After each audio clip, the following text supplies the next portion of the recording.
All right. Good morning and welcome to the Board of Supervisors regular meeting for August 20th, 2024.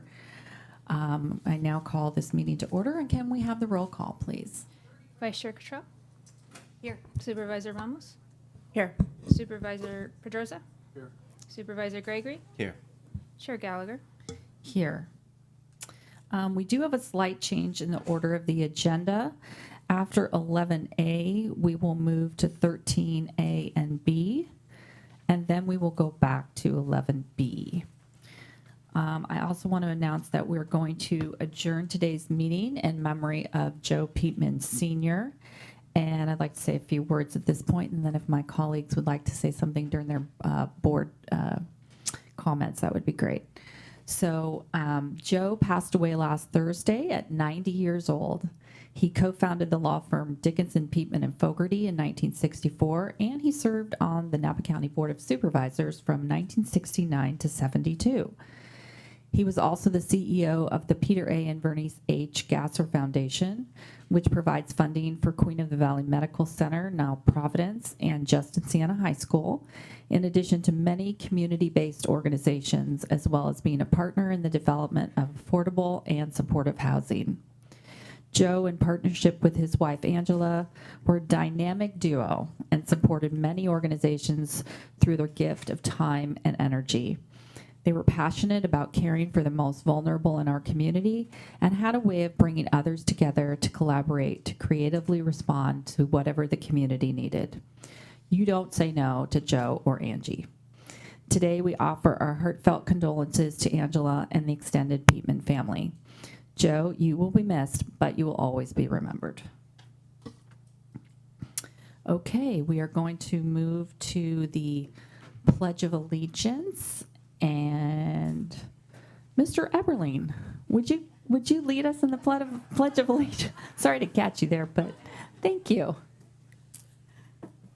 I pledge allegiance to the flag of the United States of America and to the republic for which it stands, one nation, under God, indivisible, with liberty and justice for all.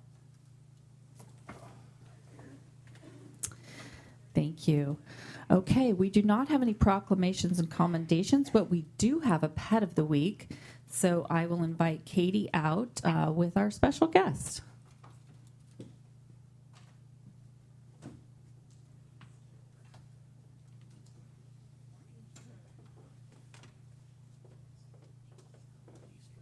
Okay, Katie, who do we have today? We have Beamster today. Beamster? Is that what you said? Okay. Beamster. Good morning. So this is Beamster. She is a female Dutch mix rabbit, around 2 years old. She has been spayed. She came into the shelter from American Canyon city limits, and she was found as a stray. She has been an absolute sweetheart. Last week, we went to a preschool to do some in-classroom education on owning an animal, and she was one of our special guests that got to come and meet all of the children, and she loved it. So she is an absolute doll. She's very calm demeanor. We do litter box train all of our rabbits, so she is in the process. She's been really good. She's nice and clean and tidy. But this is Beamster, so if anybody is interested in adopting, please come down to the shelter. And then also, we are going to be going to Naysayer Coffee. We have an event on August 24th from 9 to 1. That's on Old Sonoma Road, so if anybody is wanting to come out and support the shelter, get a cup of coffee, meet us at Naysayer Coffee, and that's August 24th. Great, thank you. And thank you for bringing Beamster to visit with us today. And of course, we'll waive adoption fees for anyone that is interested in Beamster. So thank you. Thank you. Thanks for being here.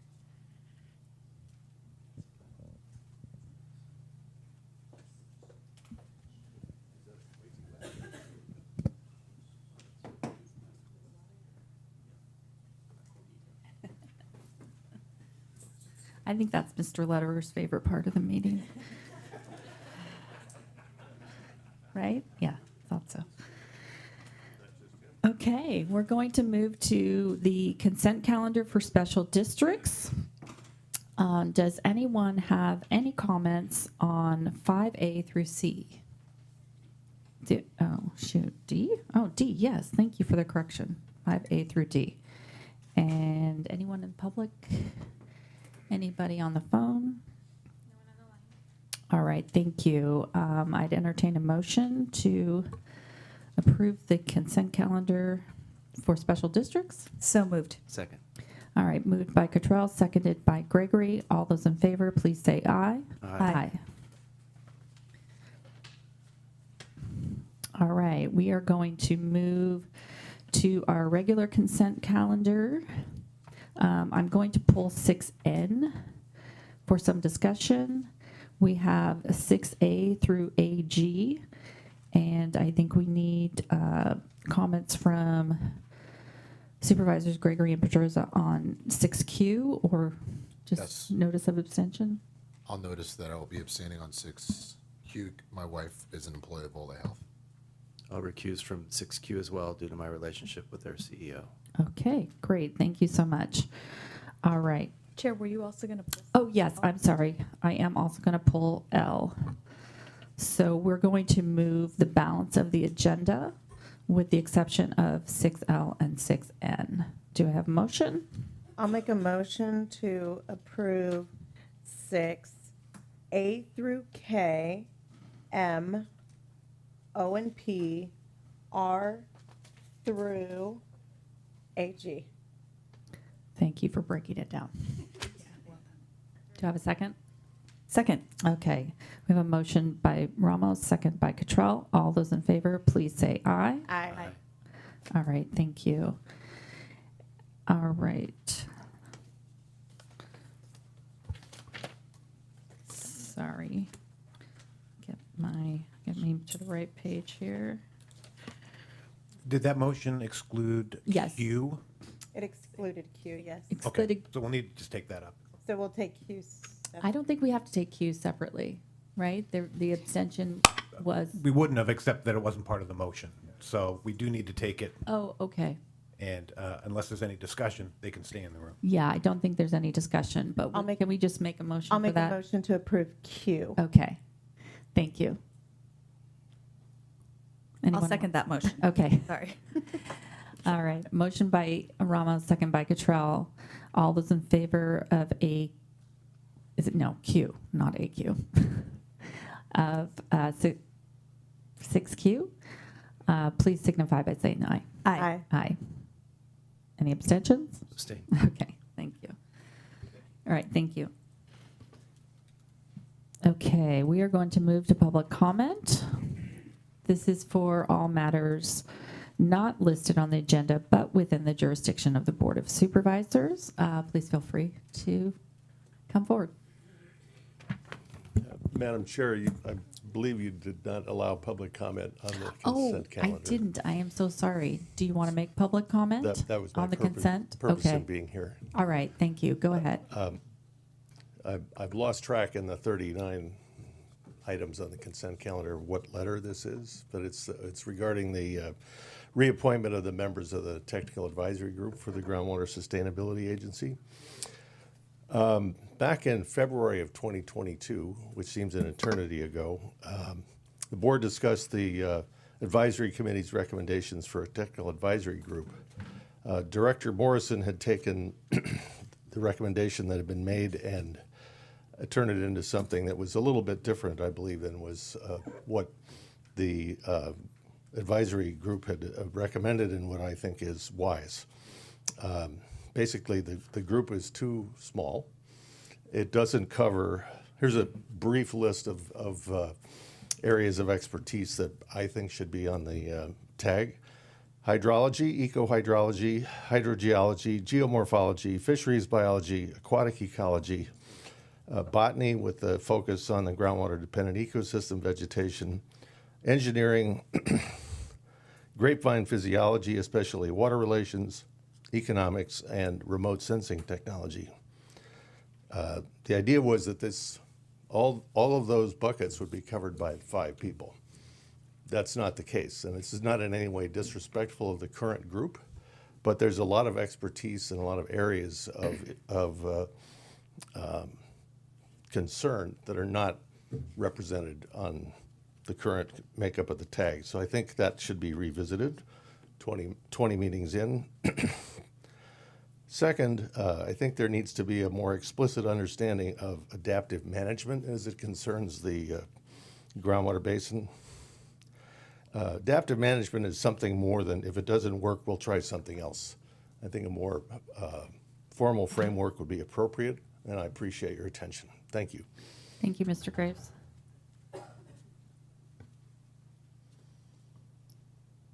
Okay. Any other public comment? Anything on the phone? All right, thank you so much. Board of Supervisors reports and announcements. Do I have anything from any of my colleagues? Supervisor Cottrell? Thank you, Chair. I had a few items. I first wanted to just remind us and the public that August 4th, I believe, was CEO Alsop's hiring date last year. So I wanted to congratulate him on a year here at Napa County and say thank you for your work and for being accessible to staff, community members, and industry groups. I think that's been so important. We've had big wins from the sale of the fairgrounds to smaller innovations Pet of the Week, Beamster. You're finding ways to move the county forward. Thank you. And then I had 2 community events I wanted to report on. First, last week out at Berryessa Estates, Sheriff Ortiz and I pulled together a group of folks to offer free tacos to the community. And I wanted to say thank you for all of the community groups that showed up and departments. And a special thank you to Jonathan Nixa, who's a Berryessa Estates resident, and I would say booster. He's also a Firewise liaison. He really helped turn folks out. We had more people by far than we expected and a lot more kids, so that was terrific. And finally, a shout out to Leah for all her work on that. And then second, I have a community event coming up in Angwin tomorrow night. It's our second climate education series with Drew Isaacs, a climate science professor. So hope people can consider that up at PUC. Thursday night. And then a request I have, well, first of all, I wanted to note, as many of my colleagues were out present for the opening of the Vine Trail segment from St. Helena to Calistoga. It was a great celebration, and the whole weekend saw a lot of riders and walkers and runners on the trail. And I talked to Sean Casey White of the Vine Trail, who reminded me that the trail is safe, but not complete. So there will be more wayfinding signs to be installed. And a reminder to everyone, riders and drivers, please use caution, go slowly, and follow the rules of the road and the trail. And then my last item is actually a request to see if we can have a board presentation on 2 topics. And this is kind of related to Vine Trail issues. The Napa Bike Coalition has a new report out about connectivity for bike and pedestrian infrastructure in the county. And we know that so often our bike and pedestrian improvements are tied to road improvements, which makes sense. So that means things are prioritized by the Pavement Condition Index, or PCI. But the Bike Coalition folks made the point that connectivity itself is an important metric in prioritizing things. So I'd like to see that if this fall we can get a presentation on connectivity, how we compare to other counties, how we assess that. And then the second part of that is we know from our neighbors over in Marin County and also Nevada County that the question of e-bikes on our trails is an important one to look into. Some counties have decided to restrict which scale of e-bikes are available. So I'd love it if we could also get a presentation on e-bike regulation on our trails. That's it. Thank you. Supervisor Ramos? Thank you. I did want to share with my colleagues, as I said before, a small presentation about what I learned about social housing in Vienna. And just as a reminder, I had the opportunity to go. I was sent by a ABAG and MTC delegation to study how Vienna, a city of nearly 2 million, doesn't have any homeless. And when you say that, it's one thing. When you actually see it, it's absolutely impressive. So I want to run through a few things, and really just this is a highlight. I have a full briefing book that I'm happy to share, but I think what's most important and what I'm going to focus on here is how this is different from what we do here in California, so that we can understand how they get there. So this right here is a sketch of a master planned, basically a master planned community, and this is their multi-level density and multi-purpose communities that they're building, and I'll talk about that in a little bit. But first, it all starts with their 5 Ps framework. And in Vienna, housing is viewed as a human right. That is absolutely the starting point of everything, and that is actually different, and I think that's worth noting. The 5 Ps that they focus on are production, preservation, prevention of displacement, protection of tenants, and promotion of equity and inclusion. If you contrast that with the three Ps, everyone has Ps in housing, but the 3 Ps that we use in housing here are simply production, preservation, and protection.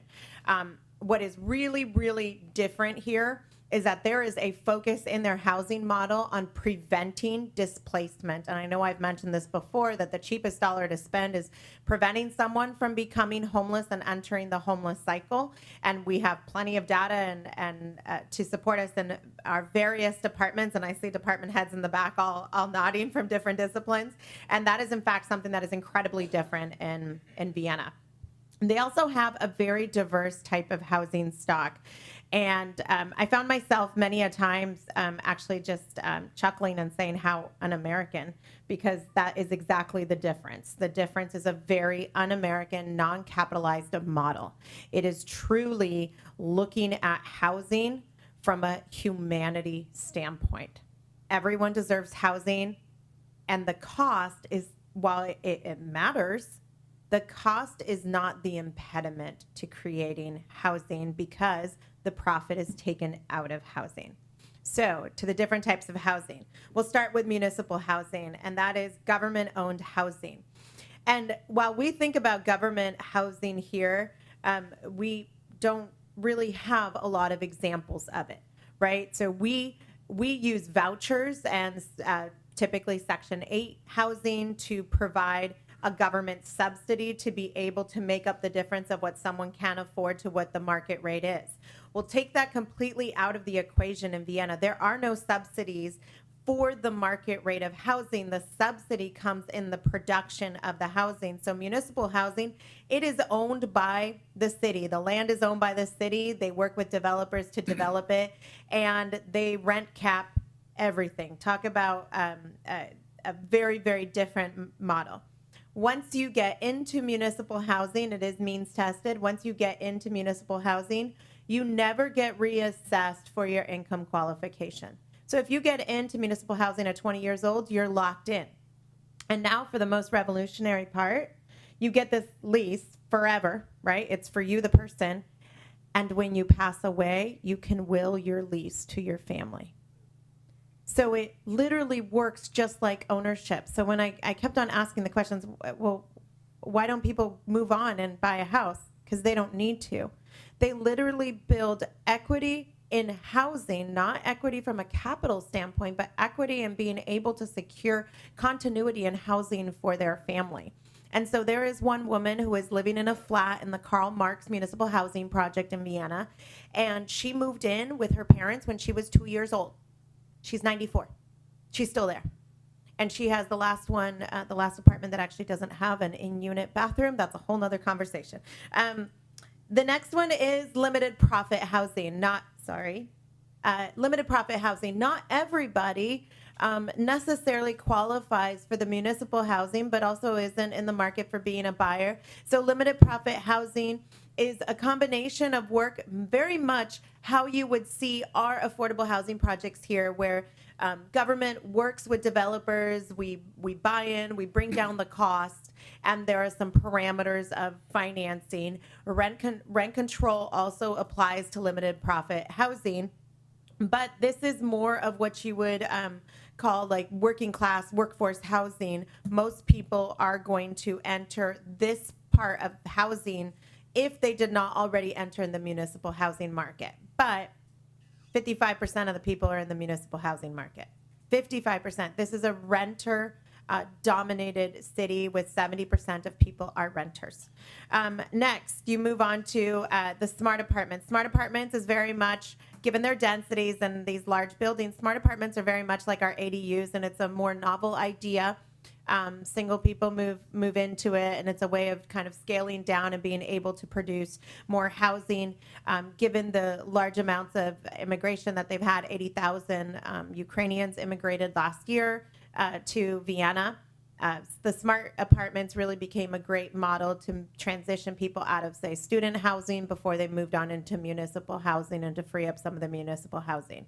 Then you have owner cooperatives, which are very much like our condo associations and our tenancy in commons with flats that you might see in San Francisco, where all these people get together and they decide to live together. They each have their own units, but they have some common areas, and they have an association that takes care of the housing. And gentle density is a very interesting model, because what they're doing is they are taking the pre-1945 buildings, and that's important because rent control applies to any building that was built after 1945. And that's a really important date, right? You think about World War II and the dire housing situation that Vienna found itself in, and some of its very troublesome political past. They started renovating some of these older buildings and creating a higher density within the buildings, but also making sure that they have preservation of open space.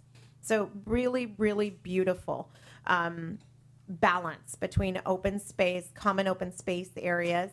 And I think what's really impressive is the common open space areas are actually used by people. They go home, they get their kids, and they walk outside, and they are all having their sense of community in these open spaces.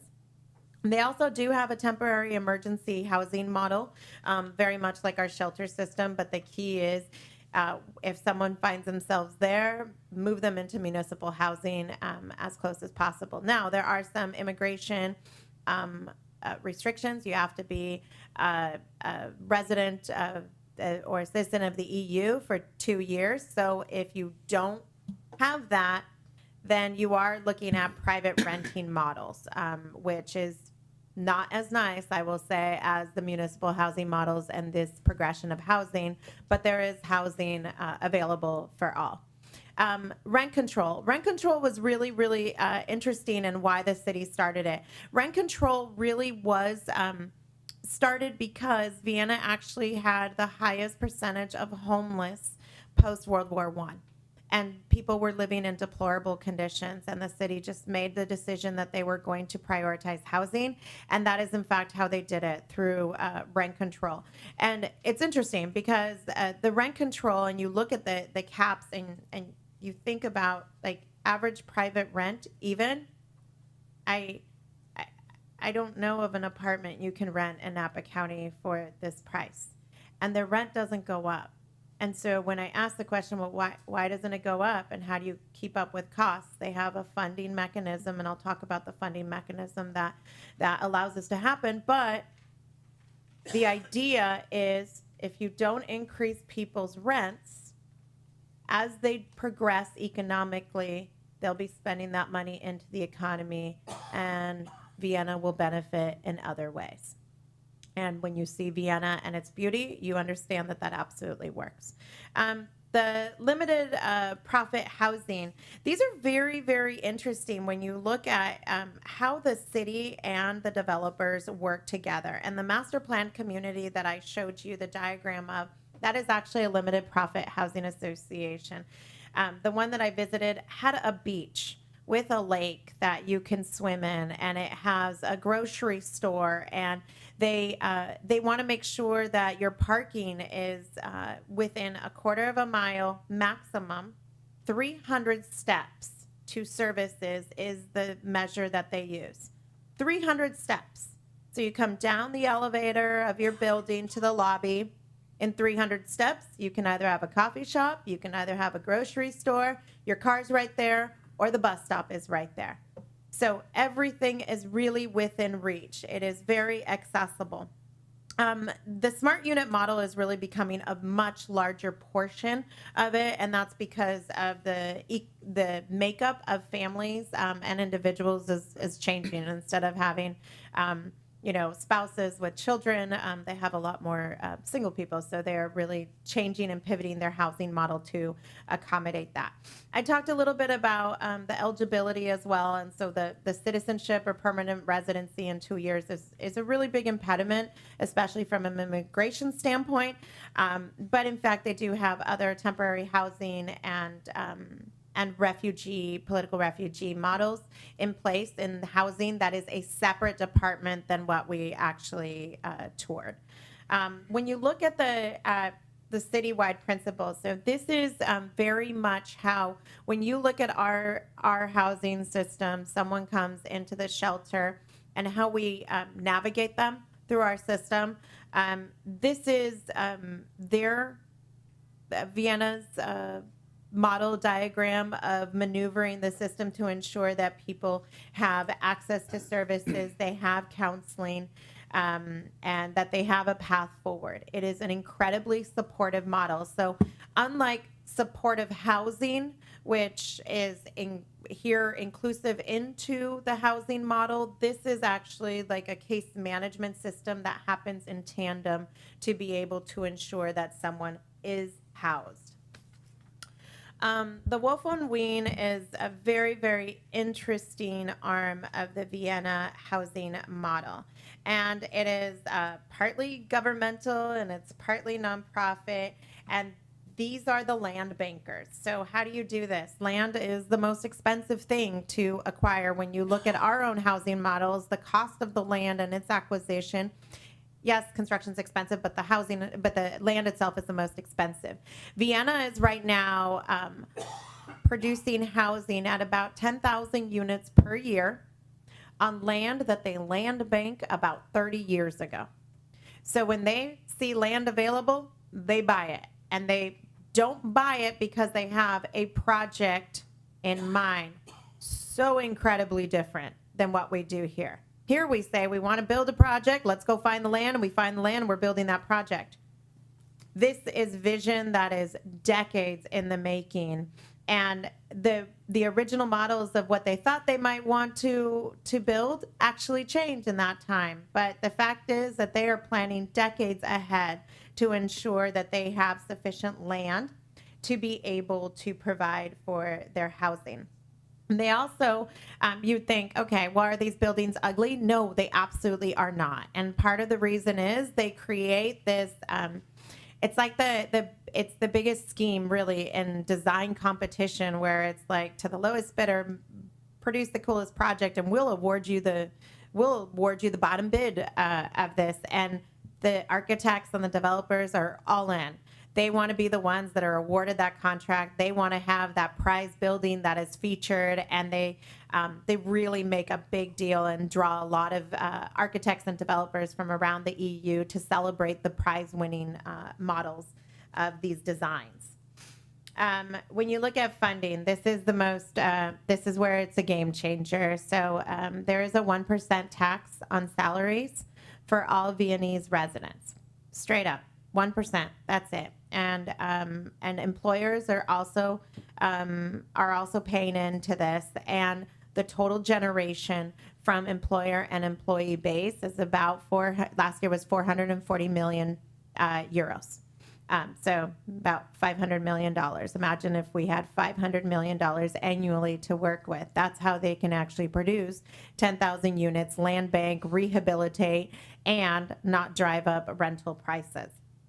This is established essentially how BAFA would have worked. It is the incoming money that comes in, and then that is reinvested into projects, and it is loaned out to developers. A lot of the money that's loaned out in these limited profit housing comes back into the fund and then gets reused into the next project itself. So it is a revolving loan fund, and it is set up in different categories, of which one of them is actually the rehabilitation of older units, because they do have a lot of older units. These are some of the examples of the designed elements that were winning designs. I visited all of these. They were incredibly fascinating. You see the community, and you have, people at the height of their careers that are working in these places. And there's a metro line right in front. There's community gardens. You see children playing. There are great restaurants around. It's really phenomenal. This is the planned community that I went to that had the beach and the lake you can swim in. You could see there are actually people swimming in the lake. It had grocery stores. Everything was within 300 steps. And there is a major metro line that will be coming in. This is more on the outskirts of Vienna, and there will be a metro line that is going to be constructed in the next 2 years. They have a subway type system and a above ground train system, but the actual metro line is not in. One of the things that they do put in first and do require is that the transit needs to be in place. So not the full transit plan, but they do need to have public transit in place before they can get their entitlements to build.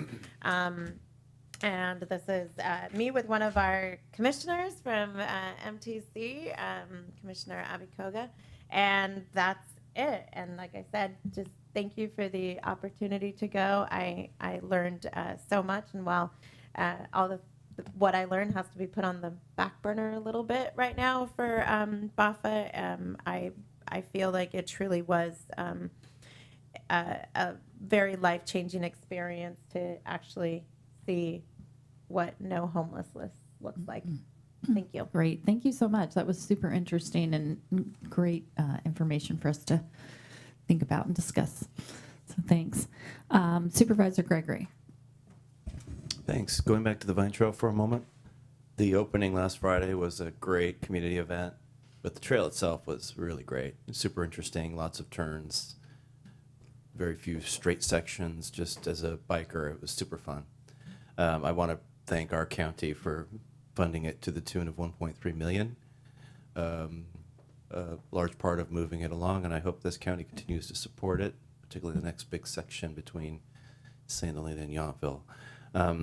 Supervisor Cottrell mentioned something. A few years ago, we developed a policy of which transports, electric transports, might be suitable for the Vine Trail. Steve, did you want to address that? Yeah, please, Mr. Letter. Thanks. Thank you, Chair Gallagher, Supervisors. Ms. Cottrell, thank you for your comments. So a couple of, Steve Lederer, Public Works Director, lover of rabbits, dogs, and other animals that come here. On the question of connectivity, just to give you a little bit of a preview on your first question, as the county does pavement projects, we are regularly working with the Vine Trail Coalition, Bike Coalition, and others to try and make improvements within the context of the projects that we're doing. So a lot of that is about striping, it's about additional signage, and those sort of improvements. As Kara Werner mentioned during our budget hearings last year, there is no specific funding for road widening, so that does become a challenge in terms of some of these connectivity type issues. As an example, we're currently paving the county section of Salvador Avenue, and we looked at a widening project to see if we could add a bike lane there, and it turned out that it doubled the cost of the project. So it was just, again, because there's no specific funding source, there was just no way to do that. Measure U, if it passes, might be able to help with that. If the county had an Up Valley traffic mitigation fee, for instance, that's something that could possibly contribute to that. So at the moment, we're trying to do everything we can in terms of improving bike lanes and connectivity within the context of the budget that we have. On electric or motorized vehicles on the Vine Trail, and it's actually fortunate that Tom's here because he may have a little more background on this. So in the creation of the Vine Trail itself, there are certain In the easements we received from the private property owners who gave us land in order to build the Calistoga section of the Vine Trail, there are restrictions in those easements as to which electrified vehicles can use the trail and which ones can't. So there's already a limitation at the high end. At the low end, and this is where Tom may be able to help us, at the low end, I believe the lower powered electric vehicles in state law, some of them are required to be allowed on the trail. So there's sort of a boundary at the top end and the low end, and we can certainly bring back more information on that. Tom may want to. Yeah, I can just add, most motorized vehicles are prohibited on the Vine Trail, but electric bicycles are allowed. We have an ordinance on our book that we adopted about a year and a half ago, maybe. Okay. All right. And I'm happy to answer any other questions. Great. Thank you so much. Thank you. All right. Is there anyone else that wants to update? I just wanted to comment that I am interested in talking a little bit more at some point about potentially adding members to the tag, and kind of doing a little bit of a review and making sure we do have all of the people that we need on the tag. And this seems to be a good time to sort of reassess and see if we should be adding a few people to that. So that would be a good future discussion sooner rather than later, hopefully. Okay. All right, we're going to go to number 9. We're going to discuss 6L and 6N. 6L is approve and authorize agreement number 250100B with Wildan Financial Services to conduct a nexus study for affordable housing, traffic, utility connections, and small woodland conversion mitigation projects. We've just had a few questions around especially the small woodland conversion projects. Just if we could get a little bit of context from Ms. Craig and Mr. Bordona, that would be great. Thank you. Yes, so the oak woodland in lieu fee component of this was born out of an action item in the 2008 general plan. I think it's NR-7, which has us adopting or looking at in lieu fee program. Fast forward to 2019, we updated the conservation regulations to do oak woodland preservation. As part of that, there were a couple of options in doing off-site mitigation. So this would study and potentially provide a formal mechanism for identifying appropriate off-site locations by way of an in lieu fee. Right now, I think it gives very little structure or direction for the director to consider those types of requests. So this would bring some structure to that. Another piece of this is, regardless of the amount of oak woodlands being removed, you have to mitigate for it at a 3-to-1. And we have found with the watershed ordinance, there's numerous sites, mainly residential and a few winery sites, that have resulted in very small little pockets of oak woodlands having been deed restricted.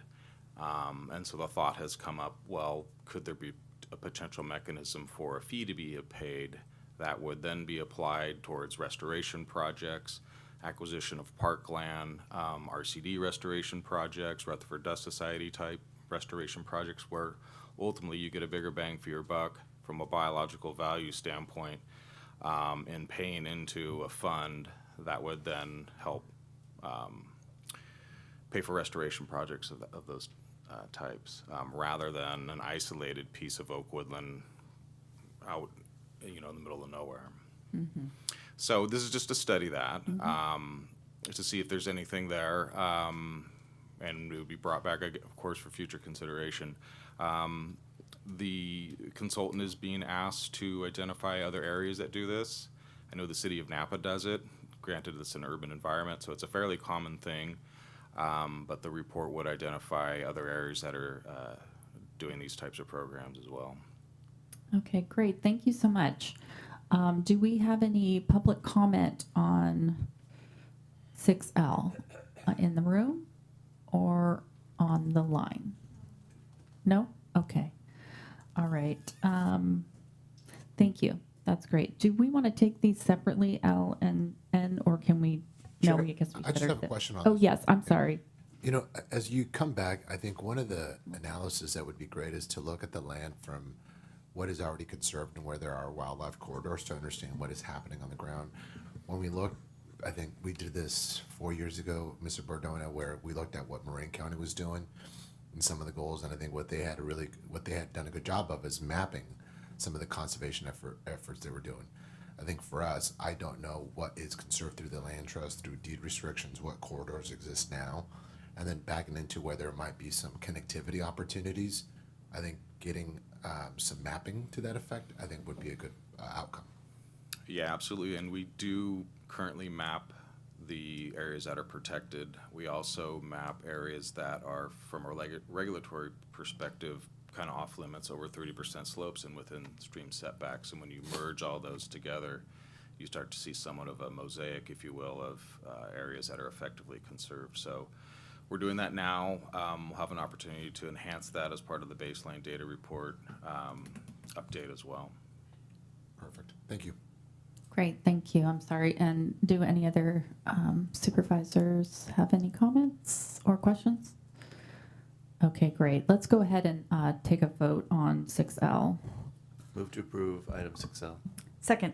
Okay, we have a motion by Gregory, a second by Cottrell. All those in favor, please say aye. Aye. Aye.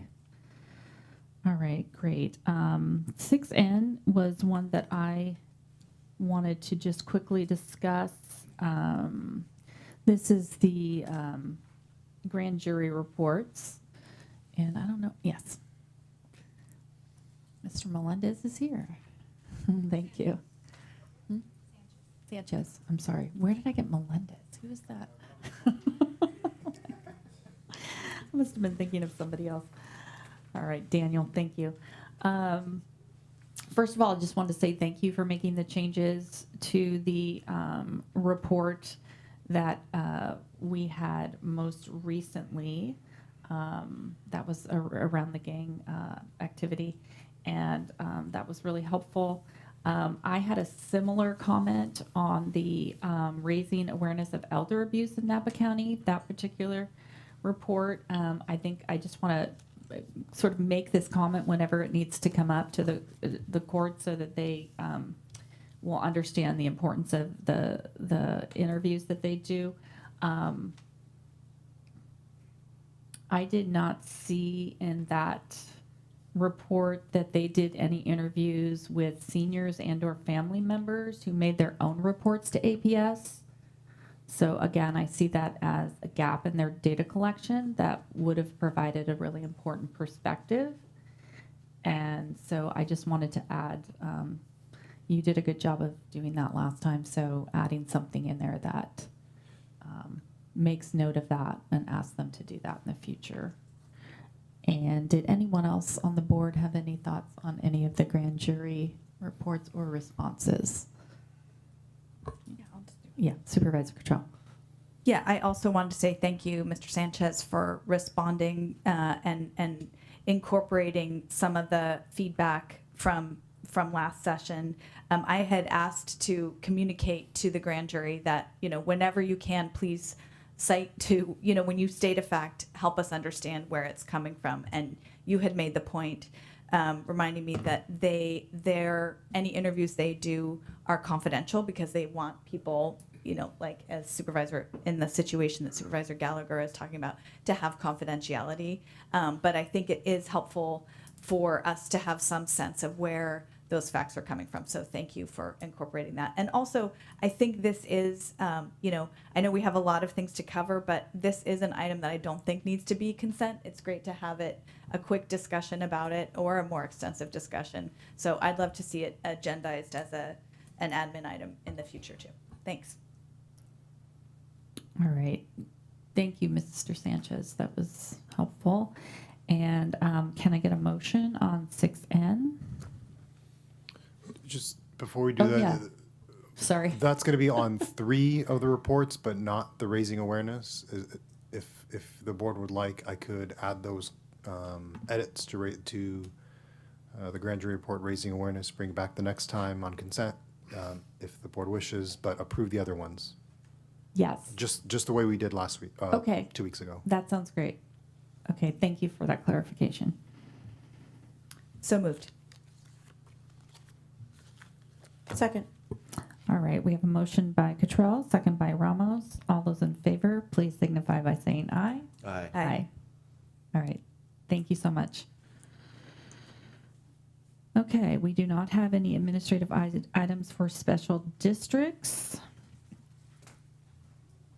All right, 11A. This is to adopt a resolution authorizing the execution of a termination agreement and related documents and provide payment to defease the county's portion of the state lease for the re-entry facility. This is great news, so happy to hear this item finally. And Mr. CEO? Ms. Craig in our office Ms. will Craig. have this item, Madam Chairman. Good morning, Chair and Supervisors. I am here to share with you, based on your direction from a little over a year ago, to request the buyout of the state bonds from the state of California in order for us to own the reentry facility outright. The county has received $13,474,000 in bond proceeds, and the termination agreement contemplates the repayment of that principal plus a calculation of interest and fees that has not yet been calculated. We have set aside up to $16 million in our budget for this, and if it does exceed that amount, I will come back once the calculation is complete, and if not, then we will have your authority based on approval to go forward and execute the documents, and then we will provide information when that closure is complete. Great, thank you. Do I have any questions from colleagues? Supervisor Gregory. I just want to commend staff. It's been a long journey, a lot of negotiation with the state, and a lot of great work. I remember the ribbon cutting in 2019.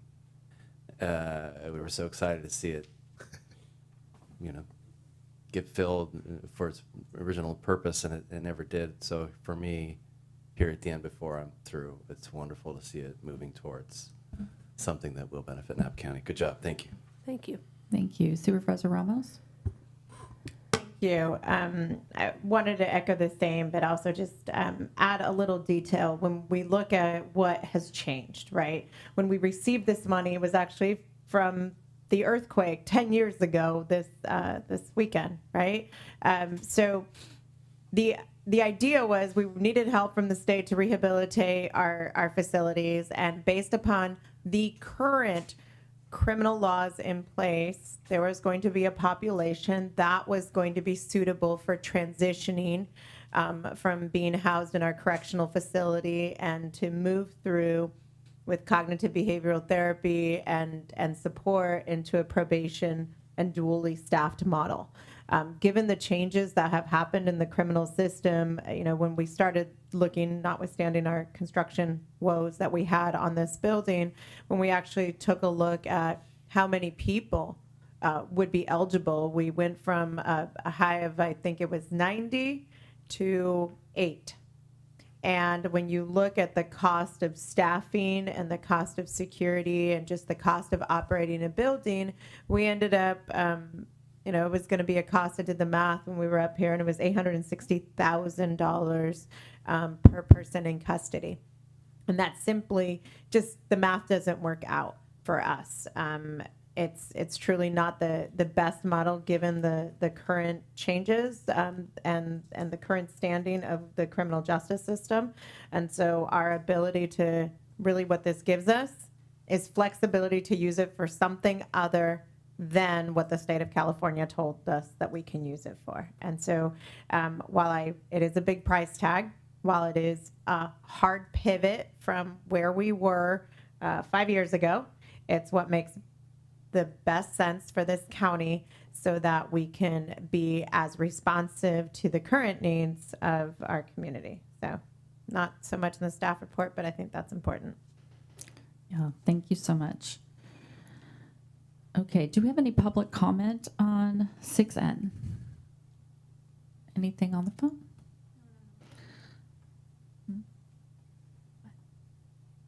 Oh, I thought you said something. Okay. All right. Can I get a motion to approve 6N, please? So I'm moved. sorry. 11A, so moved. Why did I'm sorry. Second, 11A. 11A. I don't know why I'm focusing on that for some reason. Thank you. 11A. I'm mixed up this morning. Who just did the motion? You did. Did you second it? Okay. Motion by Ramos, second by Gregory. All those in favor, please say aye. Aye. My eye was just stuck on that.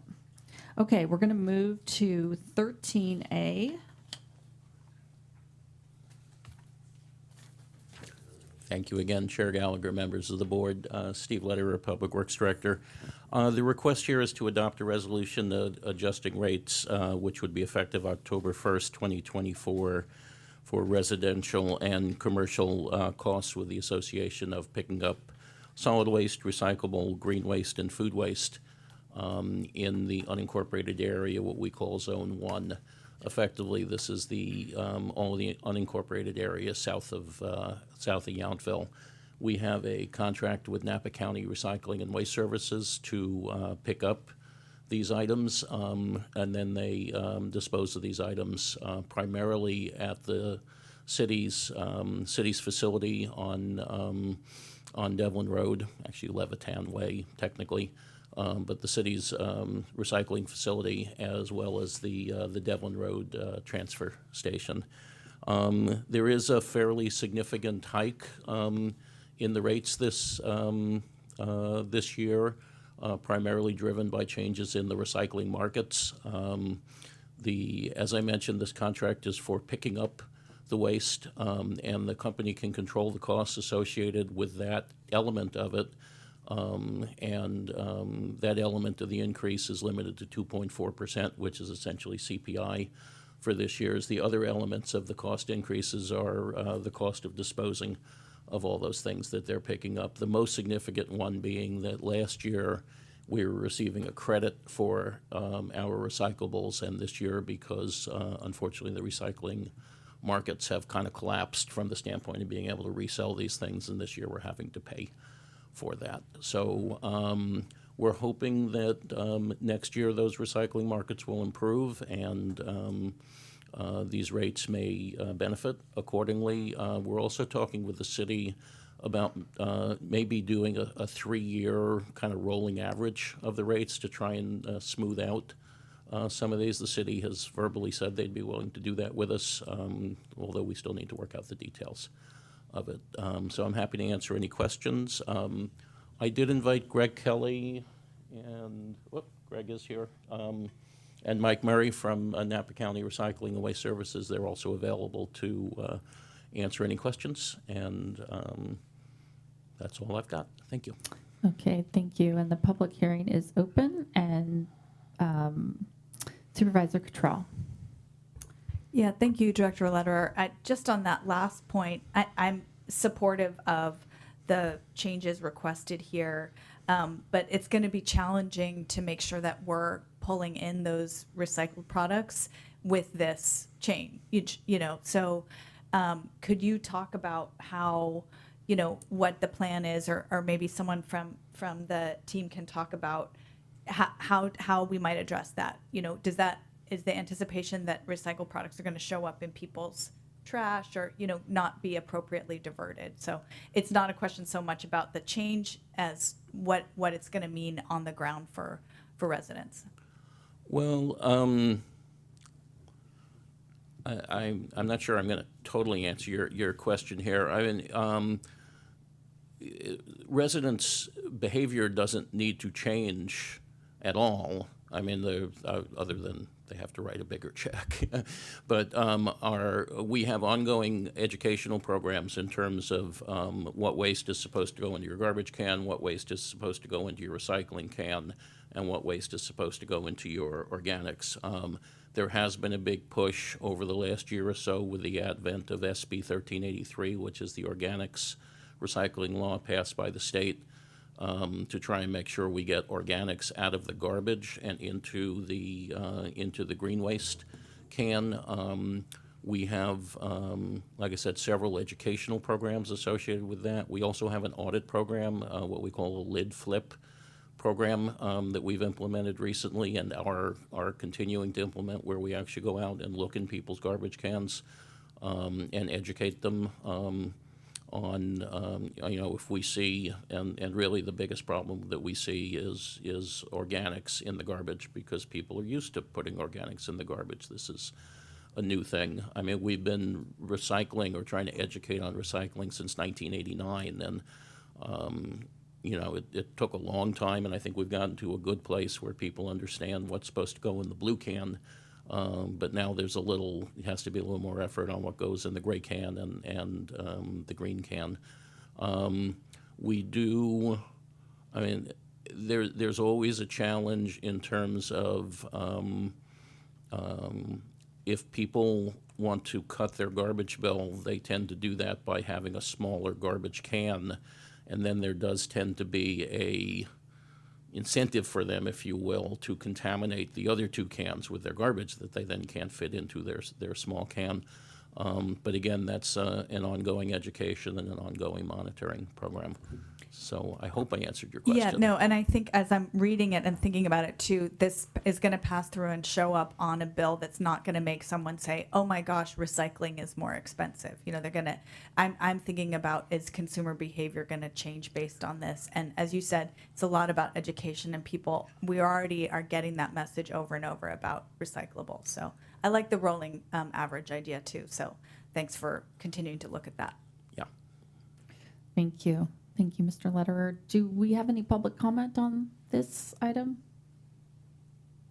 And do we have anything on the phone? No. Okay, great. We're going to go ahead and close the public hearing and bring it back to the board. Any discussion? All right. Then I will entertain a motion to adopt the resolution adjusting rates effective October 1st, 2024. So moved. Second. Okay, moved by Cottrell, seconded by Gregory. All those in favor, please say aye. Aye. Aye. Any opposed? Okay, great. Thank you so much, Mr. Lederer. Okay, we're going to move to 13B. And this is public hearing, Sentinel LLC Inglenook Residence Appeal. This is actually regarding a continuance that is requested by the appellant, the applicant, and staff to November 12th. And do we have any staff report? You summed it up. Thank Okay. you. All right. Thank you. Then I will take public comment on the matter of the continuance of this item. Is there any public comment? Is there anything on the phone?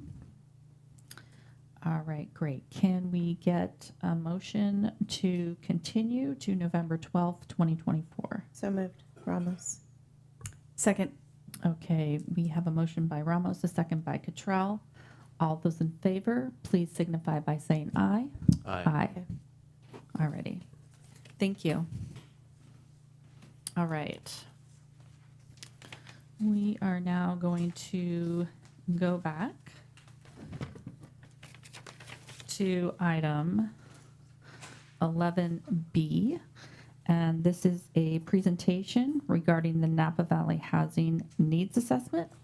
And Ms. Palmer, and I think your colleagues from Gen H are here to present. Yes, Thank indeed. you. Thank you. Jennifer Palmer, clickers on the table there. Jennifer Palmer, Director of Housing and Homeless Services, and I am joined by Josh Shipper and Max Zhang with Generation Housing, and this is a presentation on Generation Housing's Housing Needs Assessment for Napa Valley.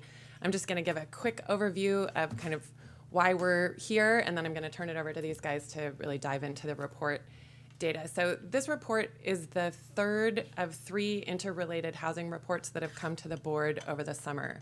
The first being the State of Housing report, which we brought in June. The State of Housing report looked at where are we throughout the Napa Valley, like what is the housing stock, and what is the mismatch in the housing stock. So how did we get here? And really posing the question of what happens if we do nothing, if we don't start to do something different. The second report in July was the Farm Worker Housing Needs and Impacts Assessment. That was looking at a really unique sector of our economy and their particular housing needs. The reason we took a look at that is because there's a really important economic multiplier impact to understand if we lose that workforce, how that impacts the largest sector of the Napa Valley economy. This third report today, the Napa Valley Housing Needs Assessment, is looking at what the Valley should prioritize going forward. What types of housing do we need to be looking at, and who should we be having in mind when we're building? The purpose of these three reports, and the reason we've brought them kind of in this thoughtful, one at a time way, but really also spend a lot of time making sure that these reports are as consumer friendly as possible, is that housing is planned for good reason at the very small jurisdictional authority, but housing as an individual thing is not really the way housing functions in the system. Housing is both the bedrock of our social foundation and our economic foundation, and it's really shared across all the jurisdictions. So the impact is on employers. Say one jurisdiction's housing production and policy impacts all the employers in the county. It impacts all the grocers, it impacts all the small business operators, and it impacts all the people who want to live here. So what we wanted to provide is a data-driven picture that really looks at housing as a coordinated system. And a big part of that focus is housing and housing planning and policy can be this really big, abstract, and impersonal and confusing thing. And we need citizens who are able to be engaged with the data in order to say what they care about and where they want to prioritize spending and planning. And so the intent of these three reports is really, for the simplest way to say it, is to democratize the data, to make it really approachable and digestible for the average resident.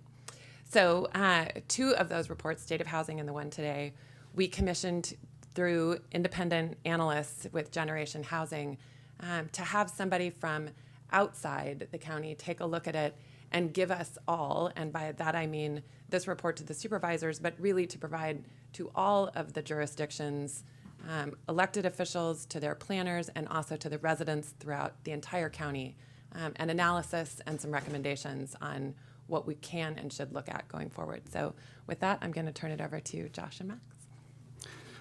Great. Thanks so much, Director Palmer, and thank you, Chair Gallagher, Vice Chair Cottrell, the board staff, for your efforts to commission this report through Director Palmer and the county's Housing and Homelessness Services Division. I am Josh Shipper. I'm the Director of Special Initiatives at Generation Housing, and I'm joined by Max Zhang, Research Manager at Generation Housing. Start. So I just want to start by saying that we know that there is limited capacity for the county to directly shape housing given the small number of housing units and potential on unincorporated land. But we also know that through facilitation of collaboration, like we've had a chance to be a part of in producing this report, and the thought leadership that we have experienced through you, that you all operate best when you're equipped with the evidence to make the case in the strongest possible terms, that Napa Valley residents are hurting, and they're hurting because there's not enough housing. So our goal today, and we'll try to keep it brief, is to give you a preview of the report that we've compiled so that you have a sense of the nuanced, data-driven arguments that you need to facilitate countywide housing solutions with partners, many of those that we've met in the industry, hospitality, healthcare, childcare sectors, who are seeking to make housing more affordable. And so the purpose of the presentation today is to help you in a couple of ways, and the report itself is to help you make the case that there is an unmet need for housing among young residents, workers, families, and low-income households that is hidden when you look strictly at a population to housing ratio. We would love to help you identify which groups of people are unable to form a household here. As Director Palmer said, we'd like to think about the people behind the housing units that we're missing. And finally, what types of housing are needed to help those residents that we are going to argue have been missing from Napa Valley. And again, a quick acknowledgement that getting this level of detail would not have been possible without the coordination of the Napa Valley community under Director Palmer's direction. Again, representatives from the industry, workforces in healthcare, education, childcare, tenant advocates clearly cared enough about demonstrating this need to us, that they helped us pinpoint our data inquiries in the right direction. We are very thankful that this particular leadership is driven, or is data driven, so that the resources can be directed to what is most needed now. And lastly, we know that that type of coordination does not emerge in a vacuum. People in the community respond to what leaders signal and what they ask for. And so we thank you for your support beyond just the commissioning of this report. Very quickly before I turn it over to my colleague Max, to kind of dive into a couple of the top line data points that we have, I just want to flag what we think is very unique about this report and why we were so excited that it was commissioned in the first place. As I mentioned, we really tried to move beyond a strict comparison of population to housing. Well, why did we do that? Especially in California, where population is stagnant and in many cities on the decline, it can often look like or feel like there are now fewer people being added to cities than there are housing units being built. And so as a result, it kind of looks like demand has evened out with supply. This gives people ammunition to say things like, well, housing is now matching population. Why is there a need to build more? If you support and would like to advocate for more affordable housing, it's also tricky because if housing is matching population, it hides what the need really is. And it doesn't help us make the case for more housing if we can't point to a specific type of house and a type of household that is not forming. So the nuanced picture that we really hope to provide is who isn't living here anymore, who is living here but is unable to form a household of their own. This is a really key demographic. We use new comparisons to show how younger adults, workers, low-income households, and renters are unable to find housing in the way they were about 15 to 30 years ago in the past. So we have some pretty clear benchmarks of what typical behavior is when it comes to household formation. We're going to highlight some of these things: headship, the ability to form a household, home ownership, household income, and in and out migration in the community between county lines. So I'll cut myself short and I'll turn it over to Max to dive into some of the data, and we'll take questions afterwards for sure. Okay, perfect. Thank you, Josh. So the first thing we want to get into is this idea of a decline in headship rates for younger adults. And so to make sure we're on the same page here, the headship rate, it measures the proportion of people that are the head of their own household. And you can think of it just like the way you think about home ownership, which measures the proportion of people who own their own home. We really believe that headship rate is a highly underrated measure of housing availability and affordability, because when you think about something like home ownership, we know that people often have strong preferences about whether they want to rent or own a home, and people speculate that these preferences are changing over time. However, when you think about headship, when you think about someone's preference to form their own household, move out of their parents' house and start their own household, their own family, these preferences are quite universal and stable. We believe that your desire to move out and start your own household doesn't really change over time. That implies when you see a decline in headship, you're not seeing people changing their choices about their household formation situation. They're actually losing choices. They're losing their choice to be able to start their own household if they wanted to. And so what we see today is that Napa Valley residents who are in their 20s or 30s, they have headship rates that are 10 percentage points lower than residents who were 20 to 30 years old about 3 decades ago. Or in other words, in just one generation, young adults, or younger adults really, have dramatically lost the ability to form their own households in Napa Valley. We estimate that there are 13,000 fewer young adult households compared to historical rates.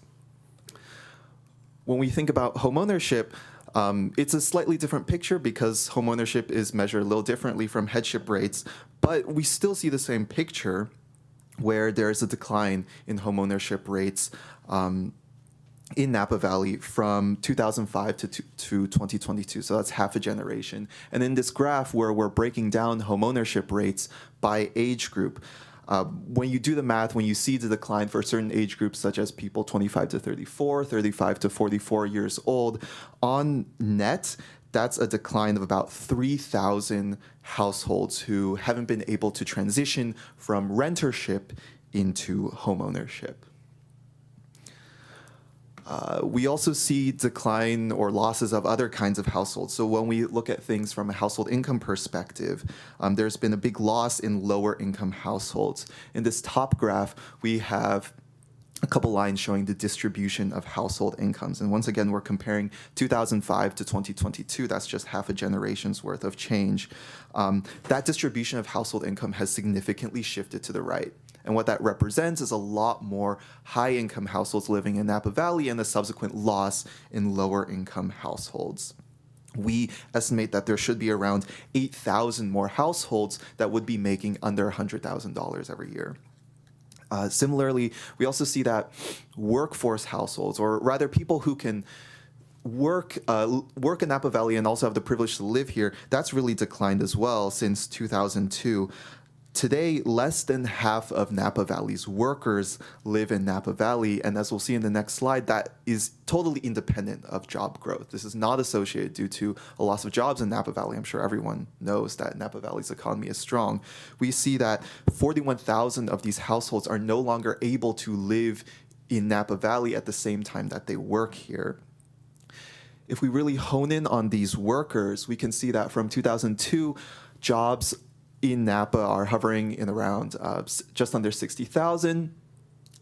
Before the pandemic, that rises to, I want to say, around 70,000 or more. So we've seen really strong job growth since 2002, and yet a lot of not even a lot of it. I want to say all of that job growth, really all those workers who are living in Napa Valley now, we know that these are people who are not actually living here because they can't afford to. Numerically, all of Napa Valley's new workforce since 2002 must be workers who are living out of county lines. The implication of that is that most new workers in Napa Valley today probably have never had the opportunity to even live in the valley. And yet they're the ones that are underpinning Napa Valley's economic growth and really making all of this possible. So I'll pass that back to Josh. Great. Just a few more data slides, and then I'll draw a few conclusions, and then we're open to questions. So what housing are we losing? What housing are we missing? Part of why we believe these groups are not forming households is because the housing that is most suited to them is in decline. So we argue that Napa Valley has lost a very particular types of units at a faster rate than others. And just to be clear, what do we mean by losing units? We all know that prices are rising when new units are built or when they transfer sales. So this is one way we think about loss. We're going to show in a second ways in which the county has underbuilt in anticipation of new population. So we've lost out on, I guess what you'd call them, kind of anticipated new homes following relatively strong periods of historical growth. But finally, and we're going to propose this, we also mean that units that would be suitable to moderate and lower earning households are not being freed up. And what do we mean by that? In some ways, as we'll show, these units are being lost because their impact on alleviating cost burden is not being fully realized. Above moderate earners, as we'll show, are occupying houses that would actually be quite suitable for moderate and in many cases even lower income households. And for reasons we'll talk about, they're not being freed up. So these are all the ways in which we want to talk about loss. Historically, we can show that over the last 20 years, Napa Valley has what we would argue is a deficit through underbuilding of new homes. This chart shows both the projected households from actually relatively conservative estimates of population growth in Napa Valley versus the number of housing units that were actually built. We model this in a few different ways, leveraging average annual population growths from about 2000 to 2020 and compared to the current level of households by income. This also accounts for the roughly 1,300 homes lost to wildfires. I think only 300 of which have been rebuilt as of July 2024. And what we find is there's a net difference in the number of homes that were permitted relative to the growth projections for this period that produces a shortfall of about 9,700 units. 65% of these are from a shortage of affordable units during this period. Those would go often deed restricted, right, for low-income households. So this is what we're starting with, and for many of you, it's what you've inherited in about 2020. So we're already sort of starting behind the gun, and in addition, there's projected loss in the future. So it's in just about 10 years, the bulk of the loss of these homes has happened in this kind of moderate priced for sale category. The region as a whole has seen its share of homes priced between $300,000 to $400,000. So those that would be affordable to those earning about $90,000 a year after about a 20% down payment. So that stock has decreased to about a fifth of its total stock between 2008, 2012, and today. We're just showing the city of Napa up here, but American Canyon and the city of Napa, the two largest jurisdictions in the valley, have seen the largest drops in these segments of their ownership stock. And in the slightly higher median market of the city of Napa, the total number of homes valued between $300,000 and $500,000 have dropped from about 6,000 in that 2008, 2012 period to just under 1,500 today.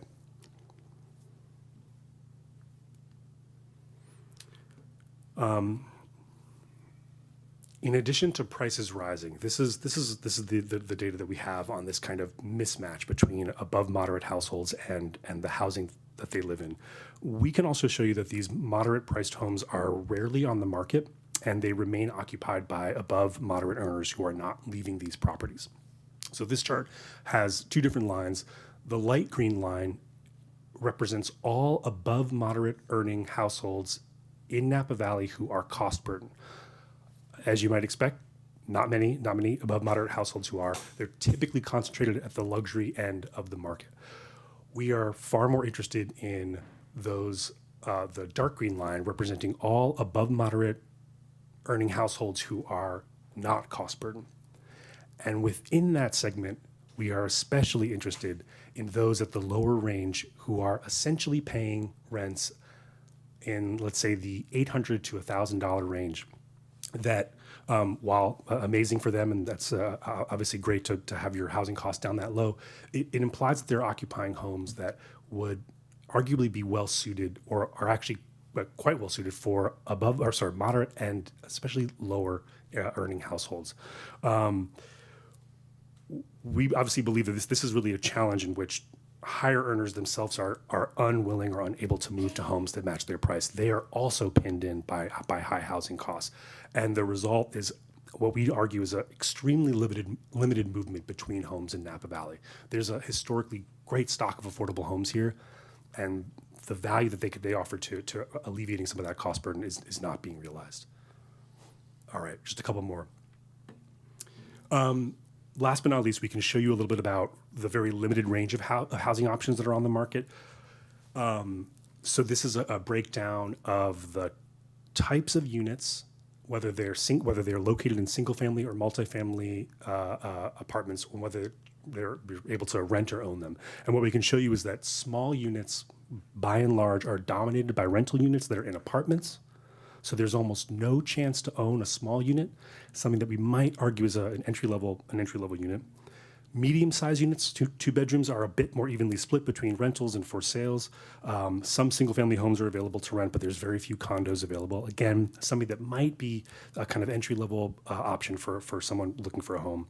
And as you can see, large units, 3 bedrooms or more, are overwhelmingly dominated by for-sale single-family homes. So there are highly limited rental options and virtually no units for sale in multifamily buildings. Again, options that we might want to consider to free up some of that backlog that Max was tracking with home ownership.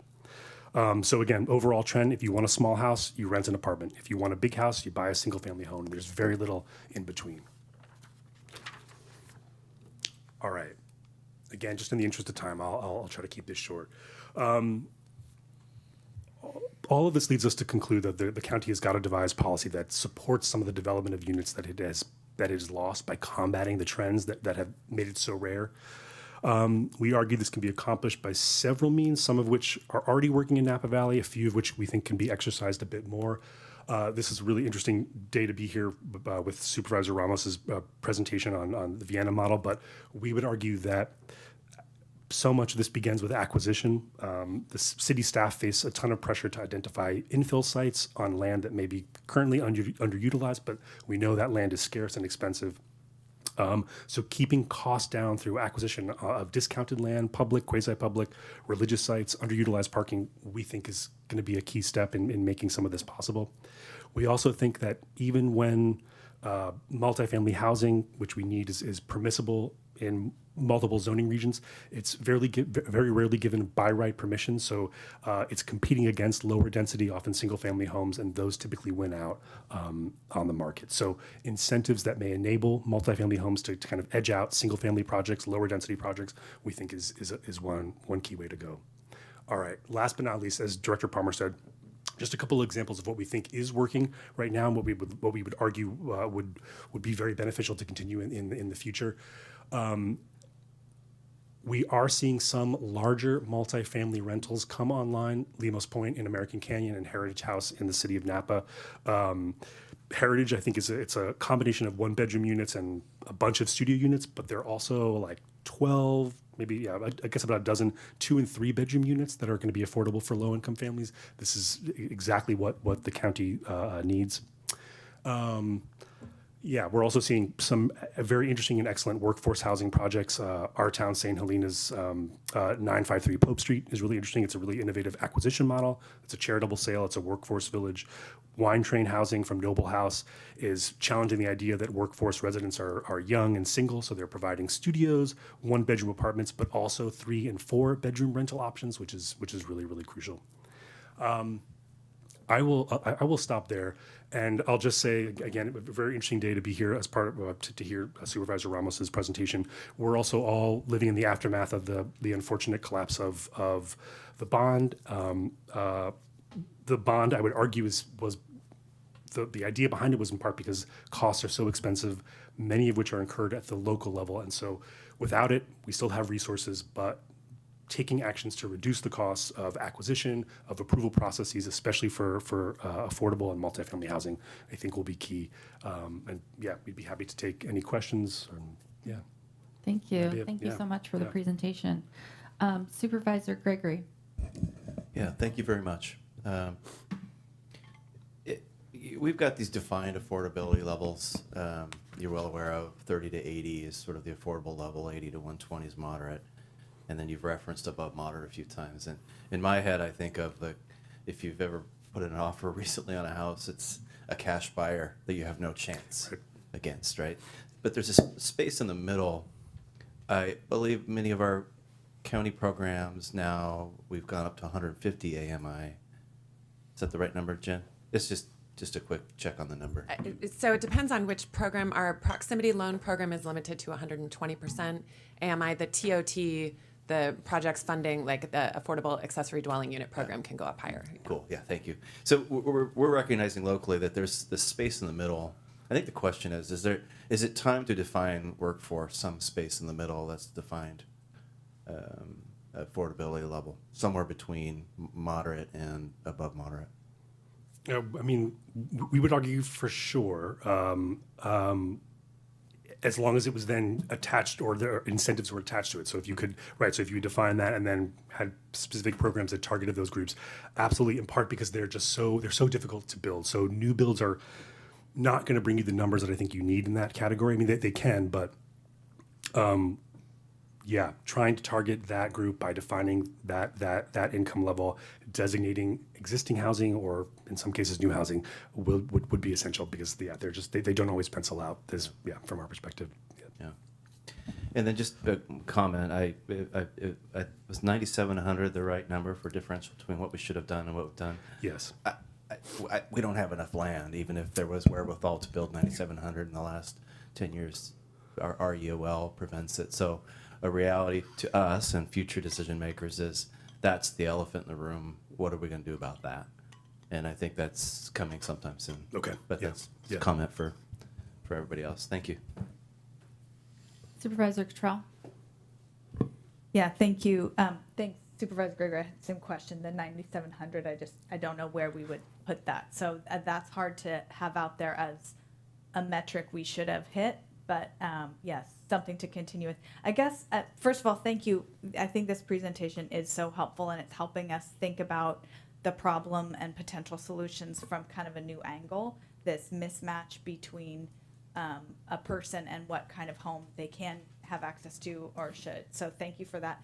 Can you talk a little bit about the senior population in this slide? I know, Max, last time you were here, we talked a little bit about that. And I think the lesson here is those folks don't have opportunities to transition out of their larger home into their one bedroom. So there is still, we need to build more of these multi-bedroom places for young families, but we also need the one bedrooms for our seniors. Is that? Yeah, that's exactly the conclusion that I think we really highlighted in State of Housing, where you have this housing stock that is so suitable for families if it were available, right? The most common house you see in Napa Valley is a 3-bedroom house. After that, it's 2-bedroom, and third is a 4-bedroom house. So you have plenty of large houses that are available if you could find options for the people who are already living here. And we know that the people who are living in those houses are predominantly 2-person households or 1-person households. That's just what the data shows, that these people are overhoused, and they would certainly be better off in a smaller unit. They could free up some equity. It could be maybe they won't have to take the stairs up and down every day, right? But those units aren't available. So that's a key way to help two groups, both senior households and younger workforce family households, killing two birds with one stone by building units for those older, smaller households. Yeah, and just one follow-up question on that. So say we build a lot of 1-bedroom units, that frees up some of these 3-bedroom homes. Can we assume, though, that those homes will also go the path of upmarket, potentially second homes? Yeah, I mean, and Josh, you can add to this as well. I think that is harder to guarantee because, of course, we don't have a lot of tools to say that this house needs to be restricted to a certain population or a certain buyer. But we think, let's say that building more will have a positive impact, and we think there's only so much that I guess outside forces can absorb.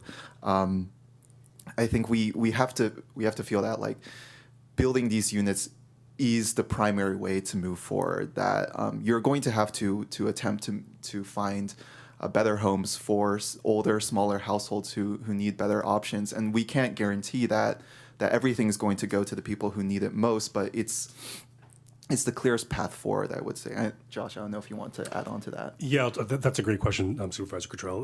Right now, we've found that, and this is not in the presentation, that smaller units are demand for smaller units is outpacing supply, and so smaller units actually have a very, very wide price range right now. Many of them costing as much as 2 bedrooms, and so to kind of bring that pricing range into a bit of a cluster will take a pretty significant investment in smaller units. So I do not expect it to happen right away, and I think you point to a very likely outcome right now. But I think that meeting that demand in the future will be a big step towards that.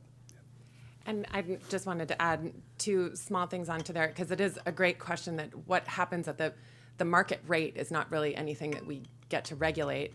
But there are tools that the county has available for lower income homeowners to be competitive if that house comes on the market. So things like the proximity loan program are what we use to sort of put our thumb on the scale a little bit on behalf of those smaller households. The other thing that their data has shown is that a lot of those 2 and 3 bedroom or the 3 and 4 bedroom homes are in the naturally occurring affordable neighborhoods. So they're not necessarily, if you're a high net worth Pack Heights homeowner and looking for your weekend house, you're not likely to want the 3 and 4 bedroom homes that are going to be unlocked through this kind of strategy. So there is a naturally occurring appetite for the housing as well.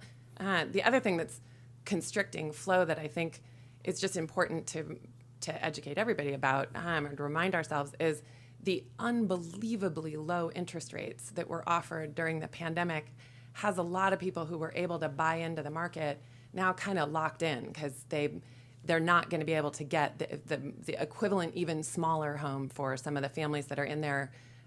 It's just going to be too expensive based on what their mortgage rates are. So that's a really long-term problem that we're going to have in unlocking some of our inventory, which makes it all the more important that we figure out how to unlock the inventory held by older adults who are not restricted with those mortgage rates, because we're going to have a certain stagnation for probably a couple decades. Thank you. Supervisor Pedrosa. Thank you, Chair. And again, thank you for the presentation. You know, to me, the senior, housing challenge is a little bit easier to address because you can repurpose existing housing. The one that troubles me is just the young families, because there's so many other elements that go into deciding where people want to live. The quality of schools, right, which have no bearing on what we do here locally. It's governed by a different governmental body. The quality of sports fields or the lack of amenities for kids, that's a harder. So when I look at, that value system, families are looking at more than just one thing of the cost of housing. So I think that's a harder one that we got to think about, that how does it fit into the value set of what people want to do and where they want to live and where they want to raise their families. So that one's a challenge. The other part that I think about, you hear about what these other cities are doing, globally. They're providing incentives to move into a community. At what point, is that happening in terms of, are they so desperate that they're willing to subsidize someone coming in? So to me, there's so many things going on right now around housing that people are trying different things. And I think we have to be creative in terms of how we address it, right? It's not just raising more money all the time. Supervisor Ramos and I hear that at the regional level. It can't be raising fees all the time. We have to be creative, and I think we have to think out of the box in terms of how we try to address it, because there are real issues. I think what Supervisor Gregory said, when someone's coming in and buying all cash, that's hard. And that's just the market at play. And unless you're going to regulate that, which I don't think we should, you're going to have these pressure points that exist all the time. So I don't know if you have any comments, but I just wanted to share that with you. Not a direct comment. Those are great points. I would just say that we worked with the steering committee, I think maybe as Max addressed last time at our State of Housing presentation, and a number of questions and directions we were pushed was to look at other communities that are providing incentives to attract people to communities. We were really interested in other amenity-rich locations. So again, cities that do have high number of second homes, a lot of tourists who like to live here and enjoy recreational stuff here. We did not have a chance to do that as part of this report, but we would love to look at other models that are working elsewhere. So yeah, it's a great point. Yeah, I think like what the college is doing with, teacher and student housing being built on campus, I think that's new and that's innovative. When I grew up, the Lincoln Apartments, you kind of had a built-in daycare, and it's whoever's mom was home, that's where we all went, but that was childcare. So I think, those type of amenities and services have to get incorporated to these new housing models. So again, I just think we have to challenge ourselves to think differently. I think it was the Levin Group in Solano County was going and building kind of these kid programs, going into apartment complexes, going into communities and building and being part of. That would be valuable, and someone might be willing to pay a little bit more, right? And again, I think those are the things that we have to look at housing. It's not just building it, it's what other assets can you put into the value mix. So thank you. Thank you. Great, thank you. I wanted to ask a question. I realize that the policy recommendations, many of those, are for our cities, and they have to be, discussing and analyzing those different policies. But I was curious to know if you've seen local preference ordinances actually helping cities and counties to mitigate the challenge of the second homes. We would, again, that was part of the questions that we received from our steering committee. We did not have a chance to look at it, so I'd rather not speculate on whether and how they've worked and whether they would work in Napa Valley, but it would be something we would love to look into. Okay, thank you. Is there any public comment on the presentation? Hi, Rex Stoltz with the Napa Valley Ventners and also a board member at Generation Housing. I was just sitting there reflecting, and that started back in 2 years ago, that our old friend Larry Florin, who used to work in this building, as Supervisor Gregory said, he had the coolest title in government. It was, Director of Housing and Intergovernmental Affairs, I think, but came to the Napa Valley Ventners, and we have a housing subcommittee, and he introduced Jen Close, the Executive Director of Generation Housing, to us. And our group got excited about their work. And just quickly, if you're not familiar, just off their website, Gen Housing envisions a vibrant communities where everyone has a place to call home and can contribute to an equitable, healthy, and resilient community. And we lead the movement for more diverse and affordable housing.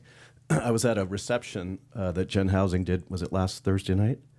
and where they announced that they've established a political action committee in Sonoma County. They're going to be trying to help folks get elected there that believe in housing policies. We're helping them try to get a foot in the door here in Napa County, and a number of you have attended meetings that we've had with Jen. So they're doing great work. And speaking of great work, the two of you guys did a great job on this project. I was happy to participate. It was very thorough, a lot of good meetings. I think you even had to take a time out to have you and your wife had a child during it. So, we've had a lot of good housing meetings here this summer, and I appreciate Supervisor Ramos and your presentation this morning. I found that to be really cool. I'm just hopeful that we do something with all this stuff, right? We've got a lot of good data, and we know there's a need. The Napa Valley Vintners and the grape growers did a poll just over a year ago, perceptions of the wine and grape community poll of our citizens in Napa County.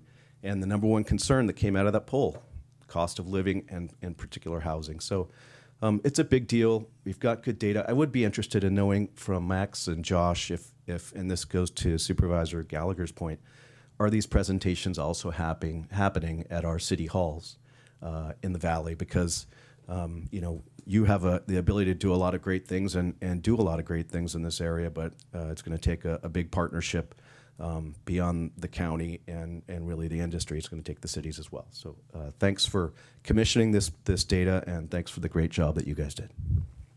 Thank you. And that would be great if you could maybe just answer that question about taking this on the road to our cities. And I don't know if Jennifer, you want to do that? Sure, I can start. So yes, that's absolutely the intent. In fact, Supervisor Cottrell and I had a discussion with some electeds up in Calistoga about that very thing. And so originally the plan had been that we would get all of the reports provided, made public, and then work on these presentations as part of the BAFA expenditure plan. So that was really the original timeline was driven by that plan. We now have a little bit more time before that's going to come back before the voters, and we will be making good use of that time. So the goal is to take all three reports together because they really tell a complete and connected story. And yes, to all of, and not only to all of the city councils, but we've got a group through, you may be familiar with the program On the Verge, which is providing some training to primarily Spanish speakers to work in the community and educate folks within their own networks about this. So they're already receiving training on the state of housing report in order to begin to really bring the data into community conversation, because that ultimately is where this is going to have value, is not just that it's all on the policymakers to have to host the conversations and have the difficult decisions, but that there is a groundswell of support for those decisions so that when they come before citizens know exactly what they want and they're able to speak to it. That's great. Thanks. Supervisor Cottrell? Yeah, a couple thoughts. I mean, Supervisor Ramos, thank you for that presentation, because I think it's a great thing to be thinking about while all this is going down too. And the point about land banking, is incredible, but I think the takeaway for us is the really long-term strategizing. So I think, and Jen, you just mentioned that as well. And also to this point that Rex brought up about being able to connect with the communities, as you mentioned, you said you'd be willing to go to the city of Calistoga with this team, which I think would be great, and there's an interest there. And maybe having folks from industry and the housing subcommittee there as well to just help map out might be helpful in that time. So yeah, and I'd love to be able to come back to the board and report how that went, because it's important that we know how this information is impacting our cities. Yeah, thank you. Okay, I don't think, did we have any comments on the phone, Ms. Hoskins? Okay, great. Well, thank you all so much. This is great information. And again, to Rex's point, we have lots and lots of great data, and now we need to continue to move forward. We're doing a great job, but we need to keep going. Thank you all. Okay, we are done for the morning. We will be back at 2 p.m. for the Duckhorn Vineyards Winery Appeal. Thank you.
Welcome back. We are here for our afternoon session.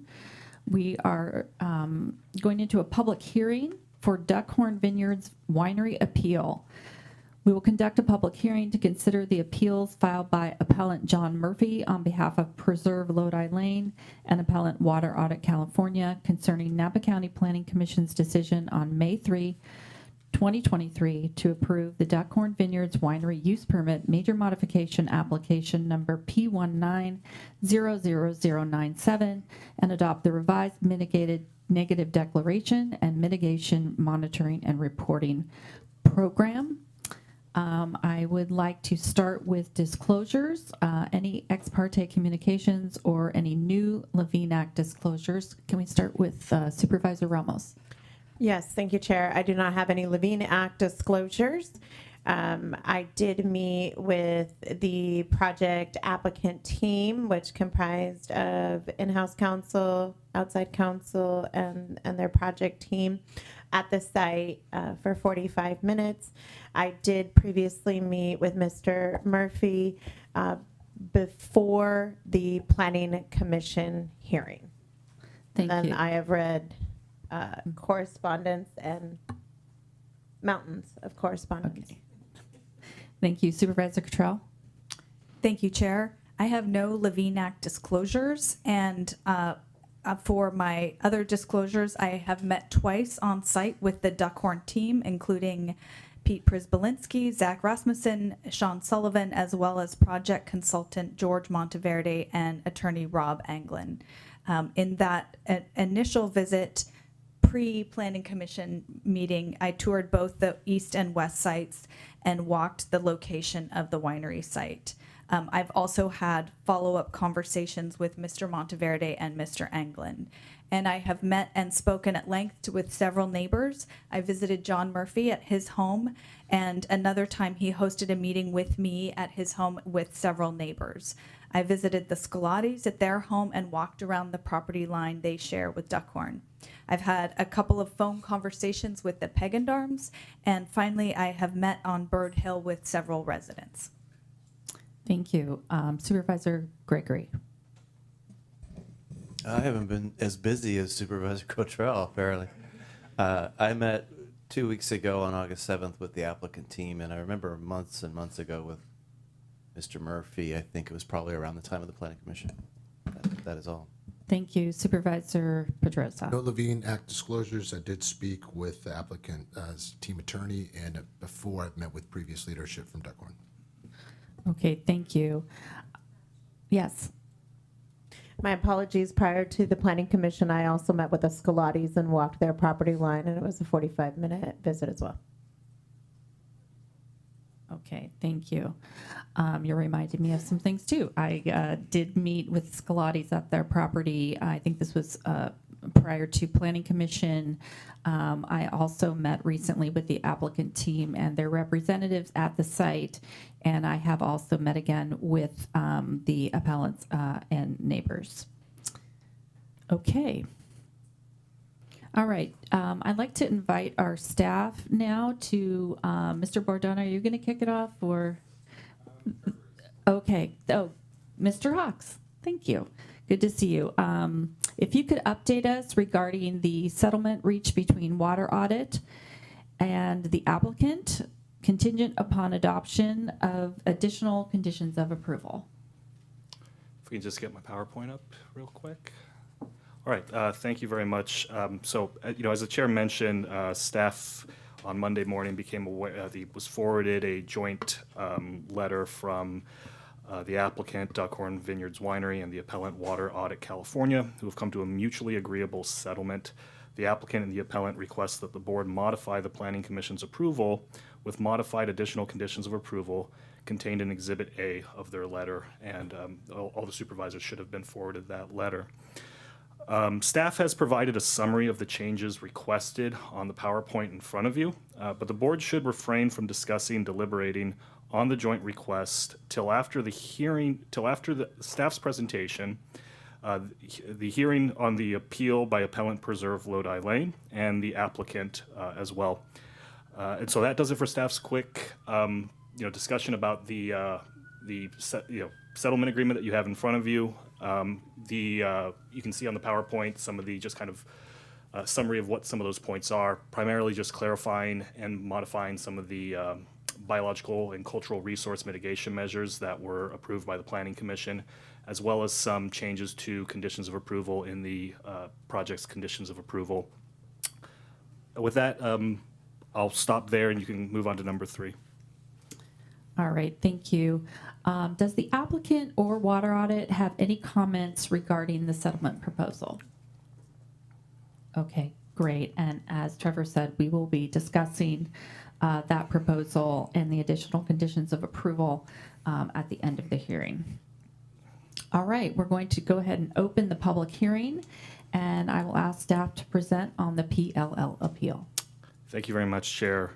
Honorable members of the Board of Supervisors, Trevor Hawks with the Planning Division. I'm also joined today by Planning, Building, and Environmental Services Director Brian Bordona and the Public Works Director Steve Lederer. So the item before you today is an appeal by appellant Preserve Lodi Lane to the May 3rd, 2023 Planning Commission approval of a use permit major modification P19-00097 for Duckhorn Vineyards Winery.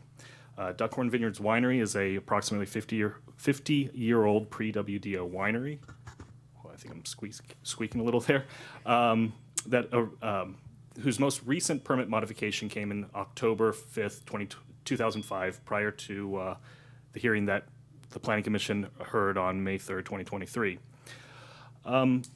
Prior to that hearing, Duckhorn Winery was originally on a 10.67 acre parcel. Prior to the hearing, they got a lot merger approved, which merged a parcel that was adjacent to the west of the property, a 19.67 acre property. That brought the total project parcel up to 30.34 acres.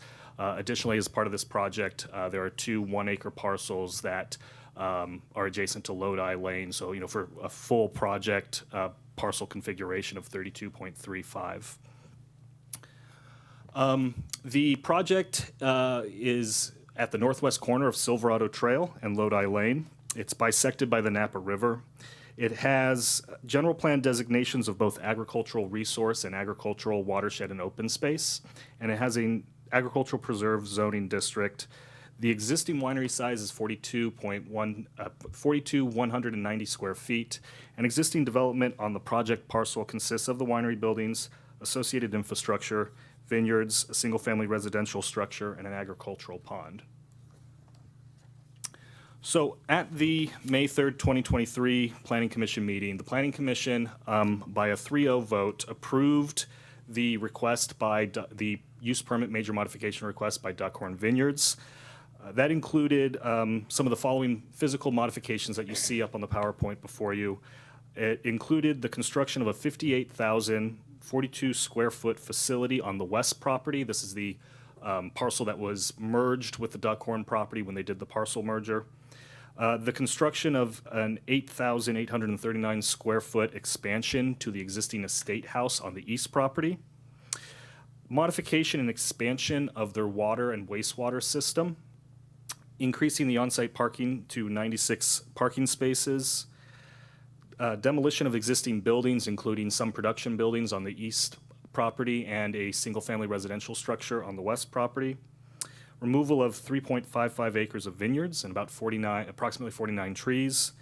And then in order, because the property is bisected by the Napa River, in order to connect their water, their sanitary, and their processed wastewater systems, the project proposed to use horizontal directional boring underneath the Napa River to connect those utility systems between the facilities on the east property and the proposed facility on the west property.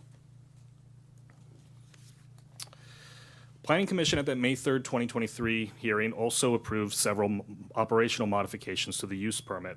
Those included an increase in annual wine production from 160,000 gallons to 300,000 gallons, increasing their by appointment tours and tastings to 219 per day. The project also voluntarily abandoned their pre-WDO visitation. I don't have the number in front of me, but they did have a certain number of their existing visitation before the approval that was pre-WDO and was not required as a by appointment. They voluntarily decided to remove that and add that to their visitation ask, and so the entire 219 would be by appointment tours and tastings, and they would no longer have pre-WDO visitation under their entitlements. Operational modifications also included the addition of on-premise consumption at the Estate House porch and landscape gardens.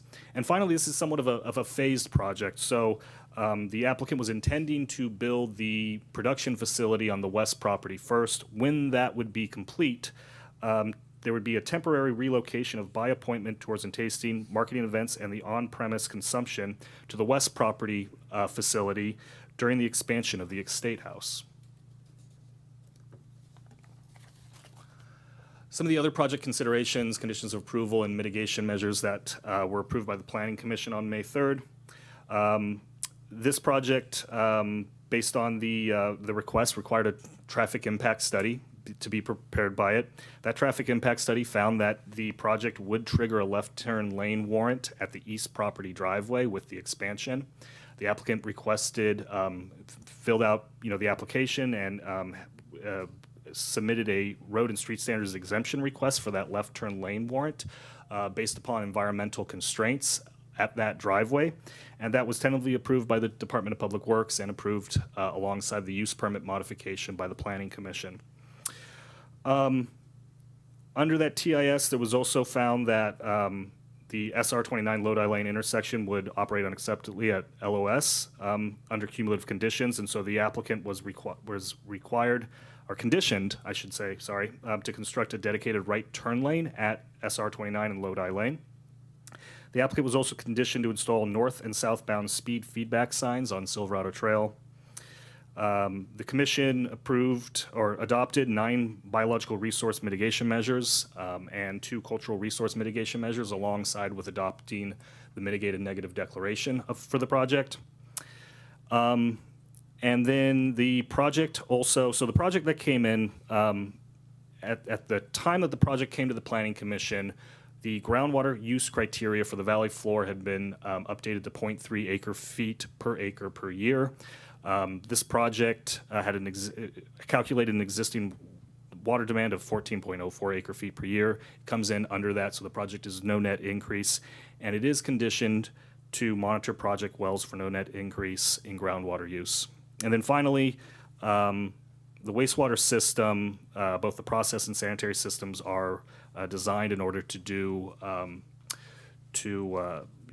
use those systems for irrigation purposes, and so those were approved alongside with the rest of the project.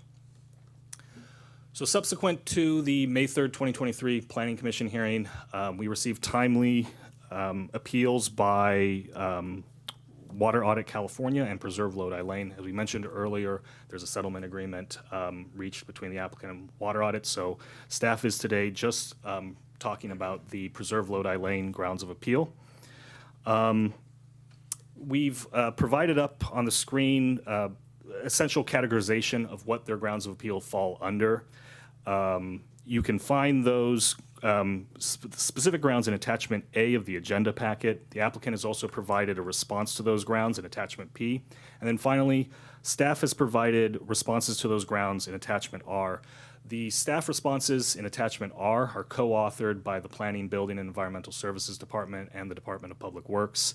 And so if supervisors have clarification questions, things that they would like to ask staff about those responses or the applicant's appeal grounds, we would ask that items that deal with their grounds of appeal that cover the public participation process, the noise impacts, the inconsistency with the county code and the winery definition ordinance, planning, building, environmental services will respond to those, and then the traffic transportation impacts, the traffic safety impacts, and the cumulative traffic impacts will be responded to by the Department of Public Works. So subsequent then to the appeals filed by Preserve Lodi Lane and Water Audit California, the applicant has twice contacted the county with requested revisions to the project. One of those was received on February 19th, 2024, and requests a number of revisions that I'll kind of go over here. The first is that they're requesting that the project be approved with a 10% reduction in the West property winery facility that was proposed. That would go from 58,042 square feet down to 52,237 square feet. They've requested a 10% reduction in their by appointment tours and tastings from what was approved by the Planning Commission at 219 visitors per day to 197 visitors per day.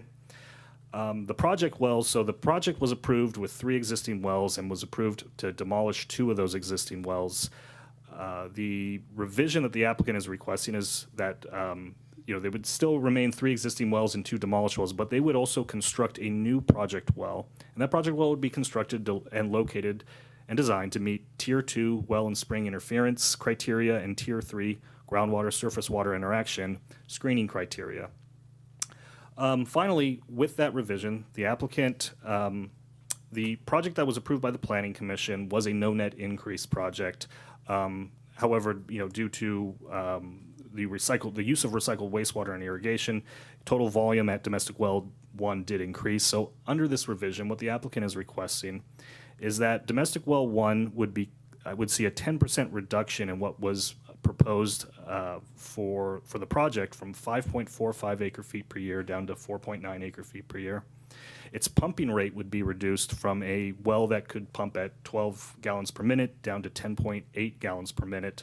And then the remainder of the domestic water increase from the project would be provided by the new project well that I was previously mentioned. Staff, after we received this revision, we did prepare a revised MND, and that accounted for the proposed project revisions in a previous Tier 3 public trust analysis. The revisions these revisions are primarily reductions on the project's components analyzed by the original MND and what was taken to the Planning Commission, and so no recirculation was required. And then the applicant also did send to staff a revision proposal on August 16th, 2024. And under that, there are 3 primary things that the applicant is requesting to do. The project that was approved by the Planning Commission also included as part of the left turn lane exemption, they proposed to restripe Lodi Lane from about 20 feet east of Silverado Trail, or 20 feet west from Silverado Trail to 20 feet east of the bridge over the Napa River. Under the revision request by the applicant, they are going to extend that resurfacing to include the bridge deck of the bridge that goes under the Napa River, or over the Napa River. Their grape source also, so the Duckhorn Vineyards Winery has a pre-WDO entitlement of 50,000 gallons of total wine production that is not subject to the county's 75% grape sourcing rule. And under these revisions, the applicant has requested that you remove this entitlement entirely, and all 300,000 gallons that was approved by the Planning Commission would be subject to the county's 75% grape sourcing rule. And then finally, the project was approved with a traffic demand management plan. You can see some of the items that were included in that plan, and what the applicant is requesting is to add 4 following components, which are the requirement of a traffic demand management program coordinator, added bicycle facilities, employee welcome packets, and visitor transportation information. So that does it for my presentation. As I mentioned, we have staff from Planning, Building, Environmental Services and the Department of Public Works as well today with us to answer any of the questions that the supervisors may have. And with that, I'll conclude my presentation. Thank you. Thank you. We're going to go ahead and move on to testimony from the appellant. We have appellant's witnesses, as previously disclosed. We have Mr. Murphy and attorney Amy Mintier, who will be joining us, I believe, by Zoom. And you have a total of 30 minutes to present. Is Mr. Murphy here?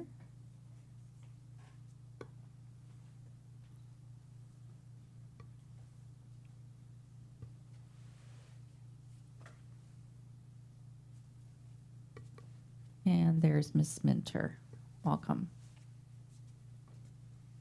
Good afternoon. I believe Amy's going to go first. Okay, Okay. great. Ms. Minter? Hi, good afternoon. I did submit a PowerPoint last week. Should I pull it up and share my screen, or is it, there we go. Okay. And then do I have capabilities to advance these? I think you'll have to ask to advance the slides. Okay, great. All right. Well, good afternoon, everyone. My name is Amy Mintier. I'm with Karstens Black and Mintier, and our firm focuses on compliance with the California Environmental Quality Act and land use law. And we mainly represent public interest, environmental, and community-based organizations, as we do here in our representation of Preserve Lodi Lane. Next slide, please. This appeal addresses whether it was proper for the county to rely on a mitigated negative declaration for the expansion of uses and new construction at the Duckhorn Vineyards, or if instead an EIR was required. In addition to the need for an EIR to address this project due to the project's traffic safety, cumulative, and water use impacts, I will also be addressing the need to send the revised Duckhorn project and revised MND back to the Planning Commission before the Board of Supervisors considers this appeal. Additionally, I will address CEQA's requirement to recirculate the revised MND for comments before the county adoption of the environmental review document. Next slide, please. To start with, Preserve Lodi Lane urges the board to send this matter back to the Planning Commission for consideration of the revised project and revised M&D prior to consideration of the appeal. Napa County Code identifies the Planning Commission as the decision-making body for major modification of use permits, such as the one required for the revised Duckhorn project. In such matters, the Board of Supervisors has only appellate review authority over the project. The project before the board today is not the same as the project approved by Planning Commission. Thus, the Planning Commission has not yet had the opportunity to be the decision-making body on this project. Additionally, the MND before you has been revised since it was adopted by the Planning Commission. Under the county's local procedures for implementing the California Environmental Quality Act, the Planning Commission should adopt the revised MND before the Board of Supervisors appellate review. The local CEQA implementing procedures provide that when the Planning Commission is the decision-making body on a project, which it is here, the Planning Commission is responsible for adopting a negative declaration or MND. Because the MND for the Duckhorn project was revised, the Planning Commission has not yet had the opportunity to review and adopt that revised MND. As such, the project should be sent back to the Planning Commission for proper consideration of the revised MND and the substantive revisions to the Duckhorn project. And sending this project back to the Planning Commission would not only be consistent with the county's code, the county's CEQA implementing procedures, but also with recent precedent by the Board of Supervisors when the proposed Benjamin Ranch project, which was revised after reconsideration, after approval by the Planning Commission, was then sent back for the Planning Commission reconsideration before the Board of Supervisors appellate consideration. Next slide, please. The Duckhorn project was recently revised to slightly reduce the new winery facility and production space, but also to include the construction of a new groundwater well. Revisions were also made to the revised MND to address these project revisions. CEQA requires a lead agency to recirculate a negative declaration when the document has been substantially revised after public notice of its availability has previously been given, but prior to its adoption. Recirculation includes providing notice and comment period for the revised MND for all members of the public in which they can submit comments of any length, as opposed to the 3-page limit per appellant that was imposed here. Since the appeal of the Planning Commission's approval is still pending, the MND has not yet been adopted. Thus, if there are any substantial revisions, recirculation of the MND is required under CEQA. And CEQA defines a substantial revision to include when a new avoidable significant effect is identified and mitigation measures or project revisions must be added in order to reduce the effect to insignificance. Here, there was a January 2024 water availability assessment that discloses for the first time that the project will need to reclaim at least 4.65 acre feet of water per year for irrigation use to meet the county imposed no net water usage increase for the project site. Without the use of reclaimed water, the project would have a significant water use impact. Thus, a new avoidable impact has been identified, and a mitigation measure imposing reclaimed water usage requirements must be addressed in a recirculated MND. Moreover, while the revised MND relies on a condition of approval to require compliance with the CEQA's no net water increase, it does not impose a mitigation measure that establishes how the project will avoid this significant impact and whether any system to use reclaimed water could itself have any impacts in violation of CEQA's requirements. Next slide, please. If the board is to consider the revised project and revised MND today, an EIR should be required instead of an MND. CEQA provides that an EIR is required whenever there is substantial evidence to support a fair argument that the project may have significant adverse impacts.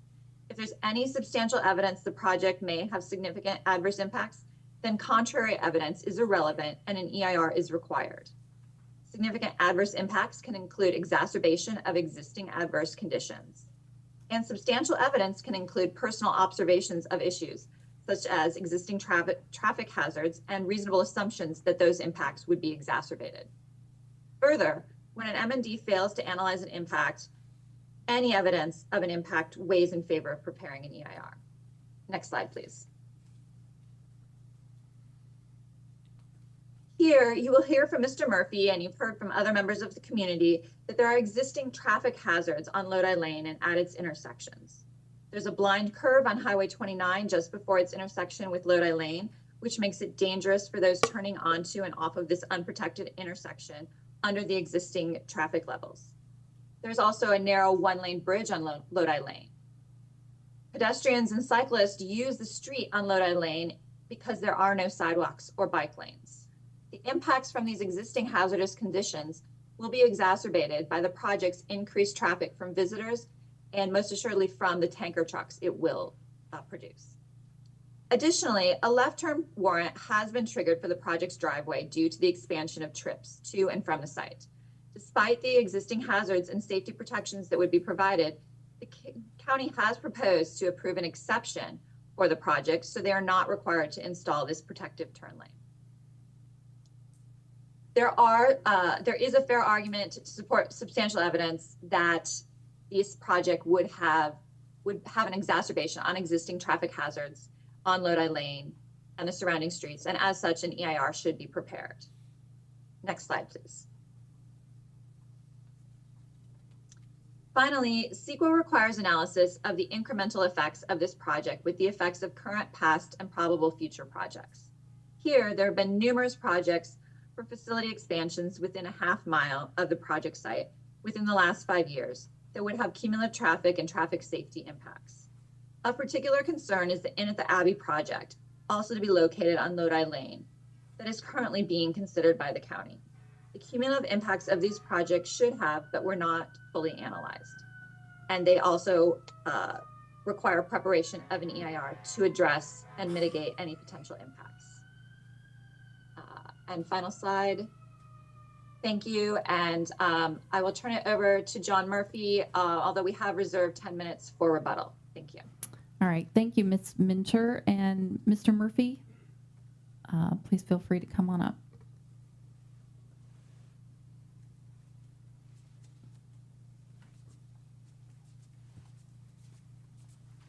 Good afternoon. I just want to point out we have a number of neighbors that want to sign up to be able to speak after. Yeah, we aren't going to use comment cards. We're just going to ask people to line up after you're finished. Yeah. Okay. Yeah, thank you.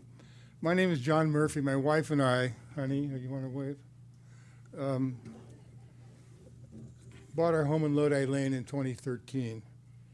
I filed this appeal in the name of Preserve Lodi Lane because of the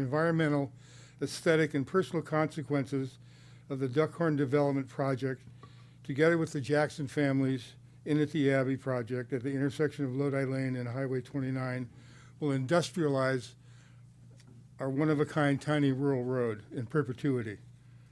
This industrialization may constitute a prospective requiem for Lodi Lane because it's predicated on dated traffic studies and the location of a near football field-sized wine factory and ancillary support structures in the ag preserve, plus a nearly 60% increase in winery visitations to some 90,000. Developer commissioned traffic studies issued in 2017 and another in 2021 near the height of the COVID epidemic concluded that the traffic impact was less than significant, a conclusion endorsed by Napa County. Anyone filing an appeal of a Napa County governmental decision is automatically treated as a legal adversary, handicapping the appellant or county employees prohibited from providing information related to the appeal.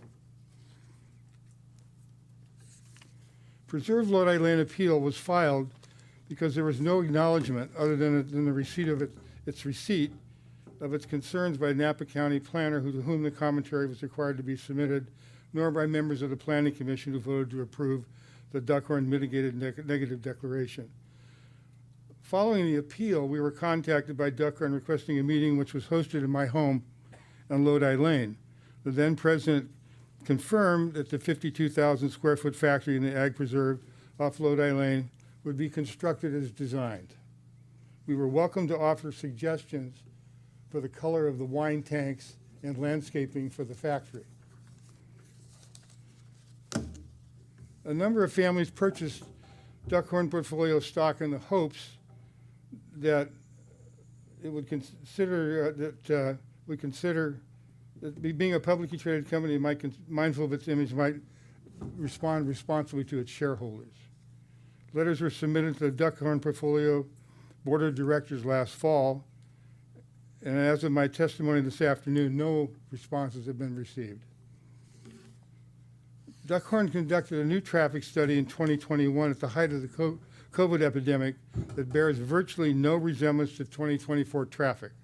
Collectively, the 7-year-old traffic studies that have been attached to their application and the study conducted at the height of the COVID epidemic cannot be an accurate gauge of present-day Lodi Lane, Highway 29, or Silverado Trail traffic. Of notable concern is the T intersection of Lodi Lane and Silverado Trail contiguous to the Duckhorn property. Lodi Lane is approximately 170 feet from a blind curve for northbound traffic on Silverado Trail at a posted speed of 40 miles an hour. It takes about 3 seconds to get from there to Lodi Lane. If a driver wishes to turn left onto Lodi Lane, they must stop, inevitably blocking the narrow Silverado Trail 12-foot lane for all vehicles emerging from the blind curve behind them. To execute the turn onto Lodi Lane safely, drivers need to remain acutely aware of vehicles traveling south on the Silverado Trail toward Lodi Lane, emerging from a blind curve at 50 miles an hour. A left-hand turn on Lodi Lane was approved by the Napa County for winery founder Dan Duckhorn, but reportedly has not been activated by the current owners. Other traffic factors include the following. The Wine Country Inn, which is 60% occupancy, is about 12,000 guests a year. The prospective guests at the Inn at the Abbey, which 79 rooms, and all the people, the patrons at its restaurant, rooftop lounge, wine tasting room, conference center, spa and fitness center, retail outlets, their employees, and service and delivery vehicles. And then there's the wine tasting patrons at some 20 wineries within 1 mile of Lodi Lane. Based on numbers cited by Duckhorn in its development application, an estimated 5,000 people visit these wineries weekly during the March to October visiting period. A 2017 Lodi Lane traffic study counted 1,000 vehicles on Lodi Lane weekly. The 2017 traffic study also estimated some 4.5 million vehicles pass Lodi Lane on State Route 29, both north and south, on a yearly basis. Lodi Lane is a 0.7 mile long, 24 to 30 feet wide, 2-lane rural road built in 1930, now linking SR 29 and Silverado Trail It's bordered by a few single-family residences, the driveway to the wine country inn, and AP Vineyards.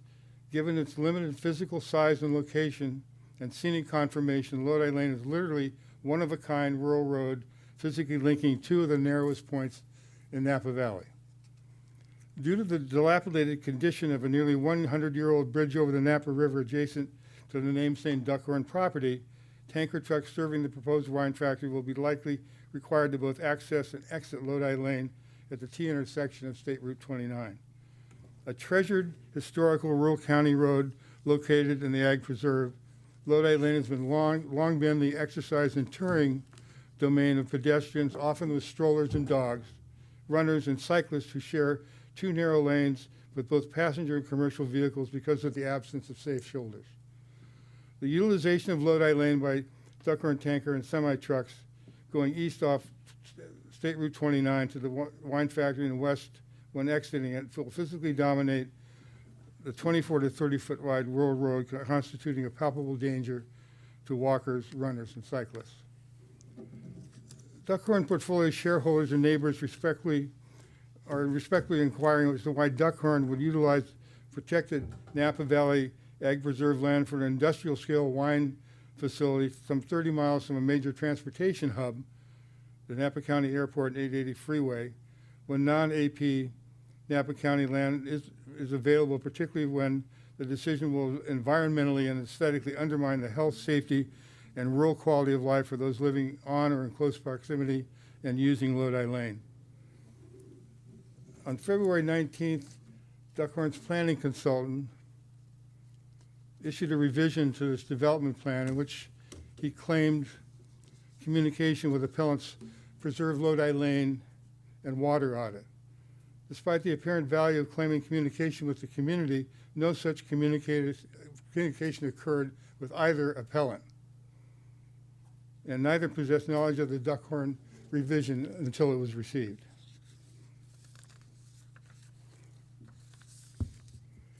In conclusion, Duckhorn's limitation on public input, Napa County's endorsement of developer commission traffic studies, the traffic impact is less than significant, and the filing of an appeal that made the appellant legal adversaries effectively dismiss legitimate consideration of residents' concerns and opinions. Combined with dated traffic studies, this dynamic mandates Duckhorn's mitigated declaration to be returned to the Planning Commission for comprehensive view that incorporates citizen concerns in the decision-making process. Thank you very much. Thank you, Mr. Murphy. Okay, I'd like to invite anyone who would like to make public comment on this item to please come to the podium and please line up so that we can move through, and you will have 3 minutes each.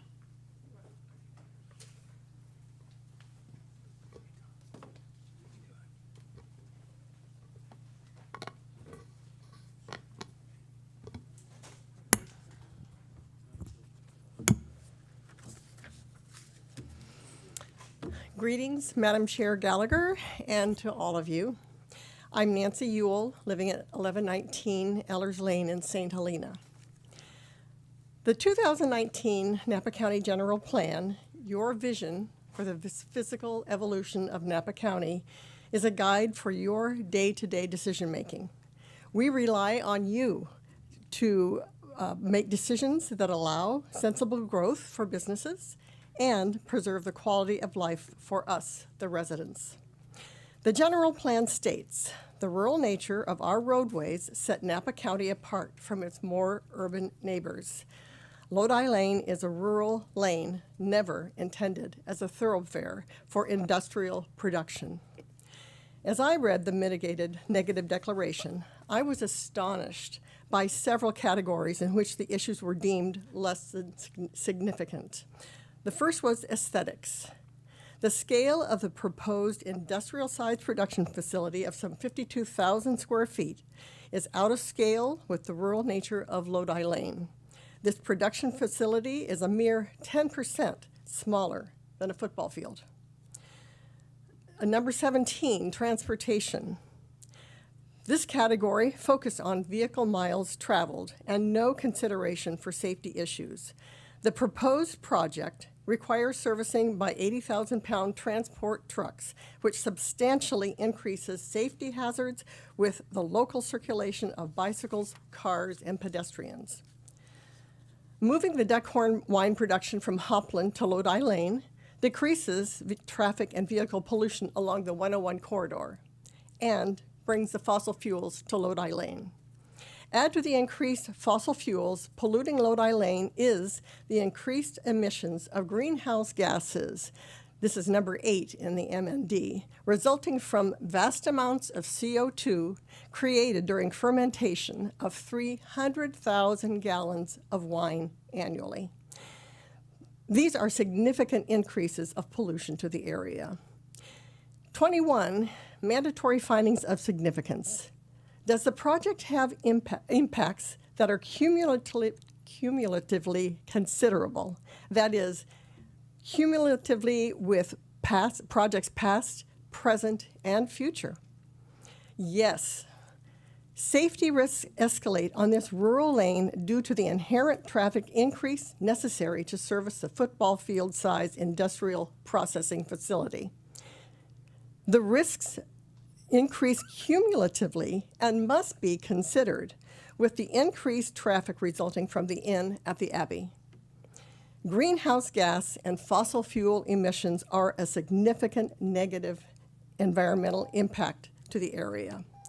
The Napa County General Plan is your guide for decision-making, and protecting the rural character of the area is a high priority. Build the industrial wine facility in Napa in an industrial zone. Do the right thing. Thank you. Hello, my name is John Zissimos, and I have a home on Lodi Lane. I stand before you today as a concerned neighbor, husband, and a father of 3. My family and I moved to Lodi Lane for its beauty, tranquility, and the rural character that makes Napa Valley so unique. But now that peaceful existence is threatened by the industrial-scale facility that Duckhorn seeks to build, a development that will forever alter life on Lodi Lane. This proposed facility is not just in the neighborhood, it's going up right across the street from my home. The road to this new industrial site is a mere feet from my driveway. The noise, lights, and constant traffic this project will bring are not just abstract concerns, they will be a daily reality for my family and me, drastically changing the very reason we chose to live here. Now, I understand that when homeowners express concerns about developments in their area, it's often dismissed as not in my backyard sentiment, but let me be clear. This is not about opposing something that could benefit our community, like low-income housing or a public service that creates goodwill. This is about opposing the industrialization of a peaceful rural area for the sole benefit of a public corporation and its shareholders. This development doesn't benefit the residents of Lodi Lane. It benefits people with business interests who don't even live here. Duckhorn shareholders aren't the ones living next to this facility, and they won't be dealing with the noise, the traffic, and disruption. They stand to gain while the residents of this community bear the cost. Lodi Lane is less than 3/4 of a mile long, a rural road nestled in Napa Valley's agricultural preserve, which was created to protect the valley's nature and character. This project directly contradicts the very purpose of the agricultural preserve. We must ask, why is the PBES seemingly defending Duckhorn's business interests over the interests and well-being of the community? How can such a large industrial project be justified in an area meant to preserve agriculture and rural life? I read the rebuttal to the appeal before coming here today, and I must say, it reads like the Duckhorn legal team wrote it, not this governing body. This raises a profound question. Are we truly here to protect the public interest, or have we allowed the interest of a powerful corporation to overshadow the very principles that this community stands for? As a resident who will be directly impacted, I am deeply concerned about the consequences of this development. How does the PBS reconcile approving a project of this magnitude on such a small rural road, knowing its impact on the lives of those who live here? Moreover, Duckhorn's past actions raise severe doubts about their trustworthiness. They have constructed an illegal levee that has caused flooding and significant issues for their neighbors, yet they have never taken responsibility for this. If they cannot act responsibly in the past, how can we trust them with this new development? This project needs to be sent back to the Planning Commission for a thorough review alongside the Inn at the Abbey project. These two developments will have a cumulative impact on Lodi Lane if they are not adequately considered. Thank you so much for your time Thank and you. consideration. Thank you. Hello, my name is Frank Scalati, and I own property. My wife and I own property on Lodi Lane. Our property borders Duckhorns, and I want to speak out against this project. So, under basic common real estate law, it is not legal to alter one's property so that it negatively affects or damages neighboring properties. That's very clear. You just don't do it. The Duckhorn Winery constructed an unpermitted levee within the floodway along the Napa River on their property. I know that it's unpermitted because I talked to the contractor that was in charge of building it. This levee diverts all of the river's floodwater to the western side onto neighboring properties, including Gwen Owens, John Sissimos, the Pagan Darms, and our property. In 2005, floodwater covered over most of our vineyard and then came into the living room of our house. We had 4 people living there while this was occurring. They were PUC's college students at the time. Their parents were paying the rent. These 4 people could have gotten injured, sick, or even died. And now Duckhorn wants to raise the base flood elevation of the area even more by putting thousands of cubic yards of landfill right near the Napa River for their huge commercial industrial complex and roadway in the middle of the ag preserve. Putting landfill in the floodway and floodplain of the Napa River would introduce significant and unavoidable environmental impacts to the area. Duckhorn claims to be environmentally responsible, yet they avoid doing an environmental impact report. If they were sincere, they would voluntarily do one like other projects in this valley have done voluntarily. Since there were existing laws in place before the construction of the levee, it cannot be considered simply non-conforming.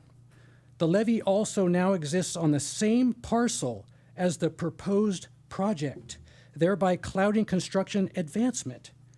This project was poorly vetted by the members of the Planning Commission that were present, 3 members that were present at the approval. It needs to go back for a much more thorough and complete review and revision. The size of this building is so large that tanker trucks are going to travel into the building, going in and out of the building. It's huge. This is not really a winery. This is a distribution hub for bulk wine. That's what it is. And it's a big storage facility. This is not in keeping with the ag preserve.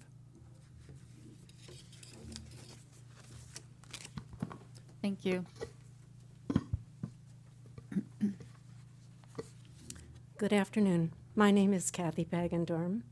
We own 2 parcels of vineyard land that's adjacent to Duckhorn property. Our home looks down on the proposed 53,000 square foot wine production facility. I had questions at the beginning of this project and do not believe that they have been answered. Our home will face the back of the building and the many storage tanks for domestic water, reclaimed water, fire suppression, irrigation, and waste. Presently, there is a partial screen of mature trees, except for an area that will need screening. Landscaping, including mature trees, were promised to us in a meeting we had about the site. However, if these trees die, fail, or are damaged by natural causes or fire, is there a provision for equivalent size and replacement type of trees? And will that continue in perpetuity? We're concerned with light. Having read the MND, many of the boxes concerning these points have been checked less than significant. It's important to address how a building of this size will affect light. I know there are requirements for downlighting to lessen the intrusion of light. However, the size of the project magnifies the impact of the light. A less significant assessment seems laughable. Why put it here? There are better alternatives that a responsible company wanting to expand would consider. In reviewing the documentation for the revised MND, close to the end is a section addressing mandatory findings of significance. It says, does the project have impacts that are individually limited but cumulatively considerable? Meaning that the incremental effects of the project are considered when viewed in connection with the effects of past, current, and probably future projects. I was astounded that the staff checked the box less than significant impact in view of the fact that another development is in the works. Many boxes in the report are checked in this manner, answers that appear quite subjective to me. I'm here today to urge you to send this proposal back to the Planning Commission. Request an EIR be included in the requirements. It's out of scale for such a narrow part of the Napa Valley. Please do the right thing and send it back to the Commission. Thank you. Thank you. Hello, Supervisors. My name is Jack Pagendorm, and my wife and I own parcels north and west of Duckhorn. And I've got this speech here, and I'm just going to conclude it and make it short and fast. We're all asking for an ERI.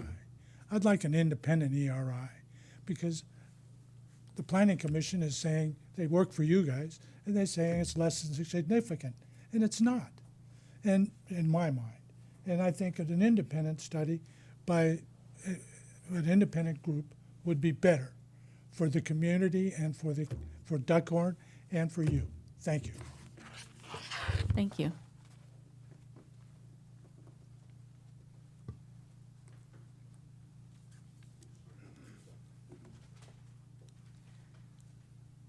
Good afternoon. My name is Gwyneth Owen Foote, and my family has owned a 9-acre parcel bordered between Duckhorn's east and west side properties separated by the Napa River on Lodi Lane since 1952.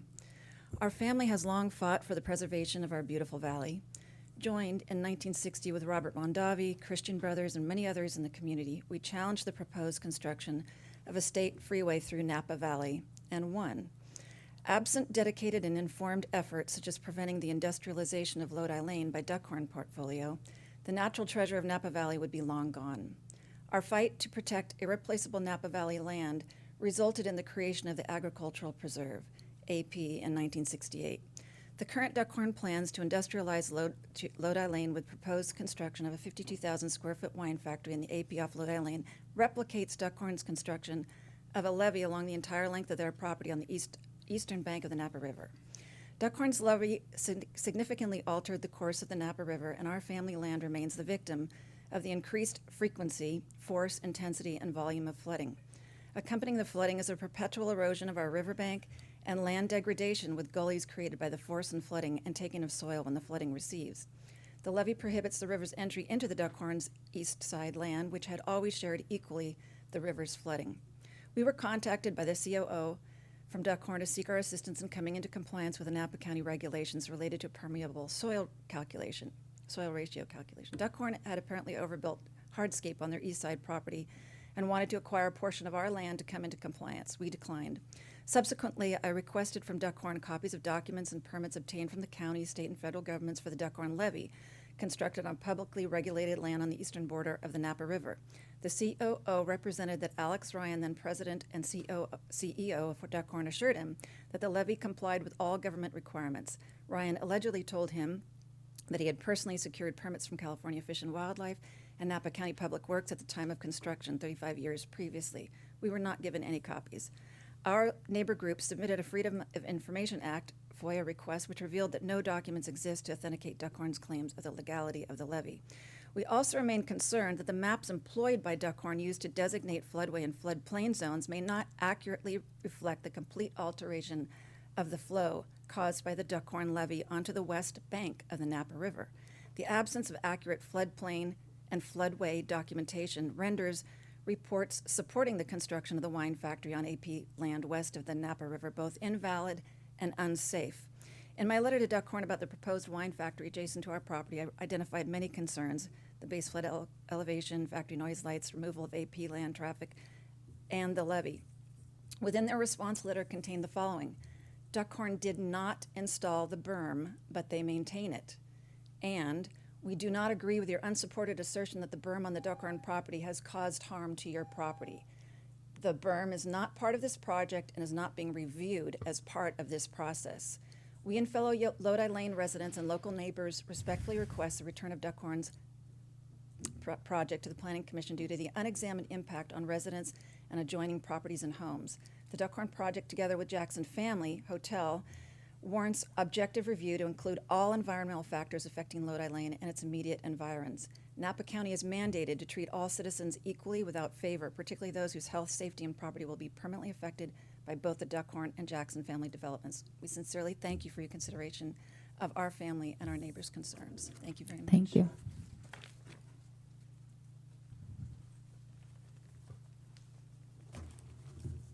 Good afternoon. My name is Stuart Kresge, and I actually am a native son of St. Helena, grew up there. I actually live at 2997 St. Helena Highway North, which is right across from the intersection of Lodi Lane and Highway 29. And I'm very concerned with this, like the rest of my neighbors, this project. First of all, the amount of traffic that I have seen in the last year, just being right across from that intersection, has definitely increased majorly. With the proposal to bring in both the Duckhorn expansion as well as the inn at the Abbey, I think that the traffic is just going to get even more increased. And the traffic reports and surveys that have been done, as has been mentioned before, are outdated. That many years with the increase in traffic, I can tell you from my own personal observation that it's not accurate. And I think that this definitely does need to go back to the Planning Commission. I think that it does need to have an environmental impact report done. It's with the CEQA and what we've already heard, anytime there's personal observations, it does need to be fully investigated. And I do know that it is important to you guys. I know, especially with you, Ann, I have heard you on the December 5th meeting talking about how we do need to make sure that we assess and evaluate all of the concerns for the environment and then also, of course, for the properties in the area. So I do encourage, and I hope you guys do the right thing for everyone. Thank you. Thank you.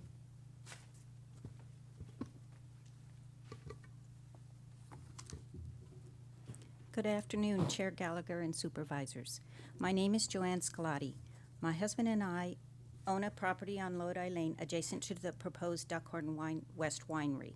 One entrance to our 1880s two-story home is located just 208 feet from the proposed access road, which will service the 52,000-plus square foot winery warehouse, and our south entrance borders Lodi Lane. Our home will be subjected to traffic on two sides. This means that each vehicle passes by our home 4 times with a single visit to the proposed West Winery if the vehicle enters and exits Lodi Lane from SR 29. This doubling of traffic passing by our home is in addition to the already existing traffic on Lodi Lane. Our property will also be subjected ×2 by increased noise, lights, truck vibrations, and air pollution. How the supervising planner found the issue of traffic less than significant is very puzzling. The Duckhorn project was granted an exception to a left turn lane warrant at the existing winery driveway on the east side of the Napa River.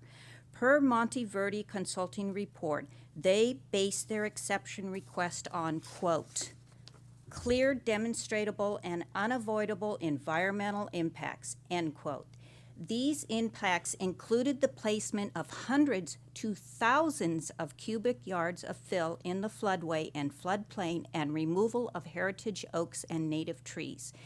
PBES and Public Works granted the exception because of significant environmental impacts the construction of the left turn lane would have caused, yet they failed to see how these exact same environmental impacts will be introduced with the construction of the West Winery Road and Mammoth Warehouse within a flood zone in the Ag Preserve. This decision was made without the benefit of a full EIR. There is an issue of a levee that was constructed during Daniel Duckhorn's ownership of the Duckhorn Winery. There are no permits on records with Napa County or the Army Corps of Engineers. This unpermitted levee is not referenced or included in the Duckhorn project drawings submitted to Napa County.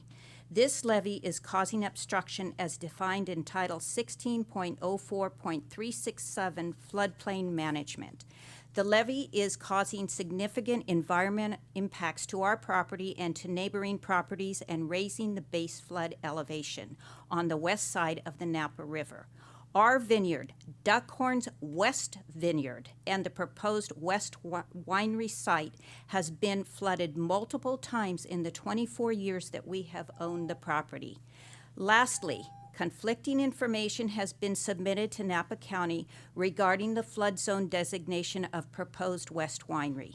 The Shaft and Wheeler memorandum claims that the west overbank is outside of the floodway and floodplain, yet Duckhorn's MND and the site plan by Bartelt state otherwise.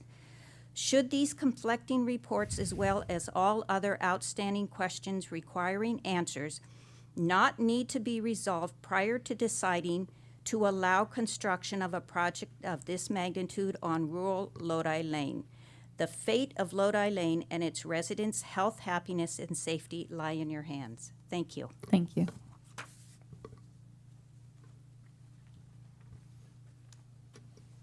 Good afternoon, Chair Gallagher and board. I'll start off by saying, John Dunbar, Napa.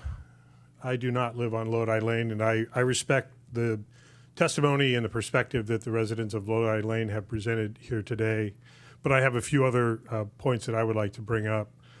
First, this is an appeal hearing based on this project. It's not based on a potential future project that has nothing to do specifically with this project, the Inn at the Abbey.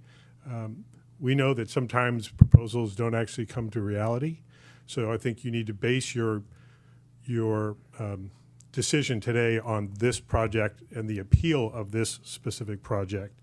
This received unanimous approval by the Planning Commission back on May 3rd, approximately 15 months ago. And they used very specific findings of fact to base their votes. Chair Whitmer addressed how market conditions over the years have inspired modifications. He cited, quote, exemplary neighbor outreach.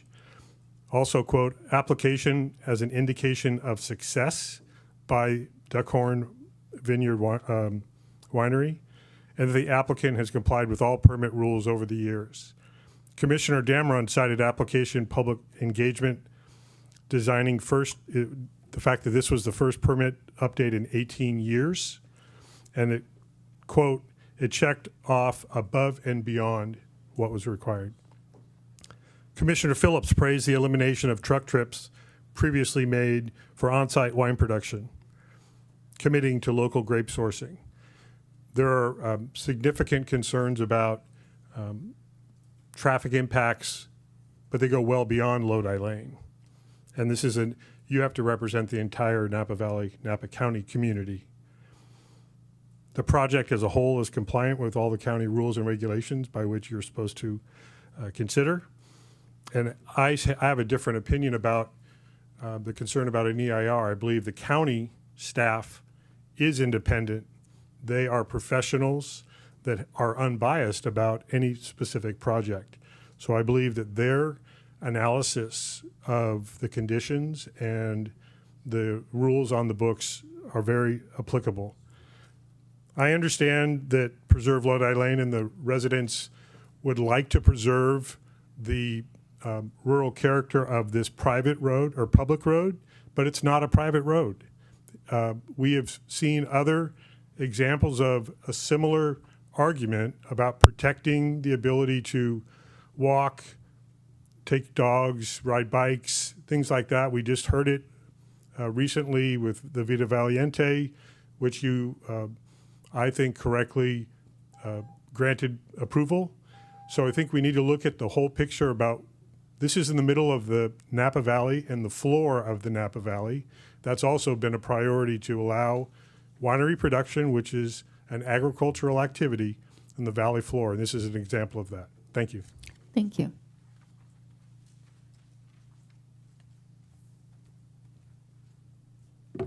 Hello, Michelle Benvenuto, wine growers of Napa County. We appreciate the opportunity to comment, and while Wine Growers doesn't typically comment on individual projects, we comment when decisions or discussion could have an impact on the community or the broader regulatory landscape. Napa County has a long history of agricultural land protection, establishing the Agricultural Preserve in 1968, reaffirmed by voters twice, and this states that for lands zoned AP or AWS, the predominant use shall be agriculturally oriented. That's also in our general plan and cannot be changed by this board. It has to be changed by a vote of the people. Additional goals in the Napa General Plan include supporting the economic viability of agriculture, creating a predictable regulatory environment that encourages private sector investment while balancing the rights of individuals, the community, and the environment, and the right to farm that ensures that agriculture remains the primary land use in Napa County, unthreatened by competing uses or neighbor complaints. It's also important to emphasize that in Napa County, a winery is defined as agriculture. It is not an industrial use nor considered industrial production. It's also important to evaluate projects against the established criteria in the general plan, the zoning ordinance, and the other land use policies and regulations, as well as findings of fact. Napa's regulations have been meticulously crafted, including extensive public review and input, and ultimately approved by the board. This approach ensures a fair and transparent process. Our experience has been, additionally, that Napa County staff's recommendations are grounded in data, best management practices, and a commitment to balancing economic development with environmental stewardship. To support the success of Napa County, it is essential that we support our local wine community. This ensures the long-term economic vitality and cultural richness of our region, and that benefits all of us who live and work here. Thank you. Thank you. Do we have any other public comment in the room? And do we have any comment on the line? Okay, thank you. I'd like to invite testimony from the applicant and applicant's witnesses as previously disclosed. So I think we have here Mr. Englund and Mr. Whitlock and Zach Rasmussen. Hello, Chair Or is Gallagher. that Ms. Whitlock? Did I get that wrong? It is. Okay. Yeah, I was just going to ignore it. But good afternoon, Chair, Supervisors. Rob Anglin, representing Duckhorn Vineyards in this project. We are going to hear first from Zach Rasmussen, Chief Operating Officer, and then Daleen Whitlock, who is a traffic engineer with W-Trans, prepared the TIS. I wanted to introduce some of the other folks who are here with us today. If there are any questions that fall into their areas of expertise, they're available, but I don't plan on having them speak unless you guys want them to speak. So Paul Bartelt and Rich Paxton of Bartelt Engineering are here. We also have, I should say, Sean Sullivan, Duckhorn's Chief Strategy and Legal Officer is here. And then we also have Eric Kroll, who's Vice President of Engineering, and George Monteverdi. So any of those folks are available. We're going to start off with Zach Rasmussen talking about the history and the evolution of this project, the need for it, and the purpose for it. And then after that, Daleen Whitlock will talk about traffic issues. Thank you. All right, thank you. Thank you so much for taking the time today. And I want to just acknowledge staff. You know, we've been in this for 5 years with staff, and we know we've required certain and significant resources, and I appreciate the work that you've done. My name is Zach Rasmussen. As said, I've been working with at Duckhorn for over 21 years in the capacity of both a winemaker and now my current role as the Chief Operating Officer. Our company was founded at this location on Lodi Lane by Dan and Margaret Duckhorn in 1976. In fact, we're honored with the presence of the founding winemaker, Tom Rinaldi, who made the first vintage in 1978. They started with a very small winery that was converted from an existing greenhouse on the property. And since they didn't have deep pockets, for lack of a better word, the winery was developed over the subsequent 50 years in a way that certainly doesn't lead itself to either safe operations for the team that works there or efficiency. Many of the buildings aren't up to current standards and don't allow our employees to use forklifts or other labor-saving methods. We're still hand stacking the barrels, and since we have very high tenured employees, some of the individuals that are required to hand stack barrels are in their 50s and 60s, and that's just clearly unsafe. The winemaking facility needs to be updated and modernized. The project before us allows us to make even better wine more efficiently and more sustainably. We're modernizing the winemaking facility, upgrading our wastewater system to treat and reuse processed water. I think something we can all agree is a net benefit. And moving the septic system and most of the winery production out of the floodplain. This project also allows us to keep Napa fruit within Napa Valley. And as I spoke before, we're the inverse of the Napa issue of importing out-of-county fruit. Over the last 10 years, we've exported between 10,000 and 20,000 tons of Napa Valley fruit to our facility in Hopland because we were committed to working within our existing entitlements at the site. This year we plan, I'm sorry, I'm a little shaky. It's okay. Yeah. Deep breath. I don't know, yeah. Woo. Jeez. This year we plan to haul 950 tons to Hopland. We've been processing this fruit out of the county to stay, as I said, within our use permit. Hauling fruit out of the county, not only to Hopland, but to a facility that we own in Geyserville, is not only bad for the environment, but bad for the quality and not a good, efficient use of employee time. We have been engaged with our neighbors. 6 months prior to the Planning Commission meeting, we reached out to the Pagandarms and the Scalatis, as well as other neighbors within a certain perimeter setback. We invited them to the winery, demonstrated the project plan, and listened to their feedback. We subsequently sent paid consultants to their homes to study things like view sheds. We engaged in a voluntary noise survey just to make sure.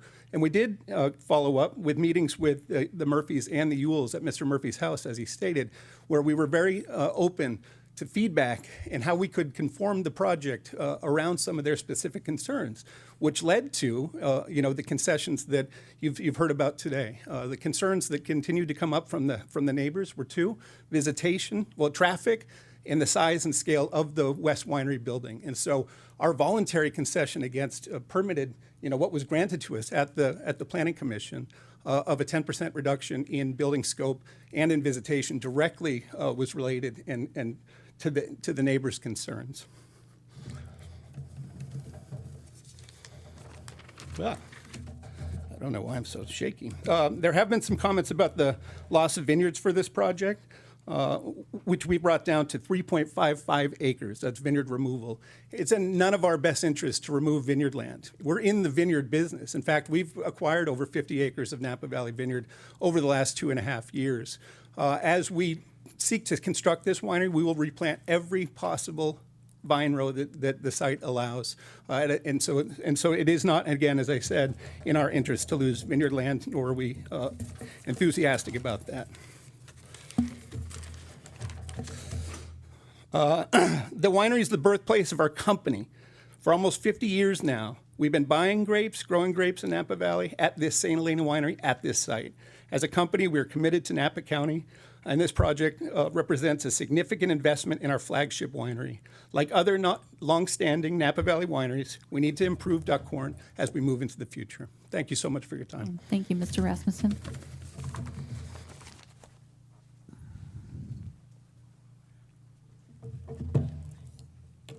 Good afternoon, Chair Gallagher and members of the Board of Supervisors. My name is Daleen Whitlock. I'm a principal with W-Trans over in Santa Rosa, and we prepared the traffic impact study for this. So I just had a few comments about some of the traffic concerns, and then I'm happy to answer any questions if you have them. One of the comments that came up had to do with the fact that we used older volumes. The existing volumes were, existing condition analysis was based on volumes that were collected in October of 2019, so reflected harvest conditions. We actually undertook the traffic study in mid-2020. Had we done counts when we were preparing the traffic study, they would have been substantially lower. As everyone knows, we were all sheltering in place. So the volume data that we used was the best data that we had available at the time. And in fact, in a lot of cases, we're finding that current volumes in 2024 have still not gone back to as high as they were in 2019 pre-COVID.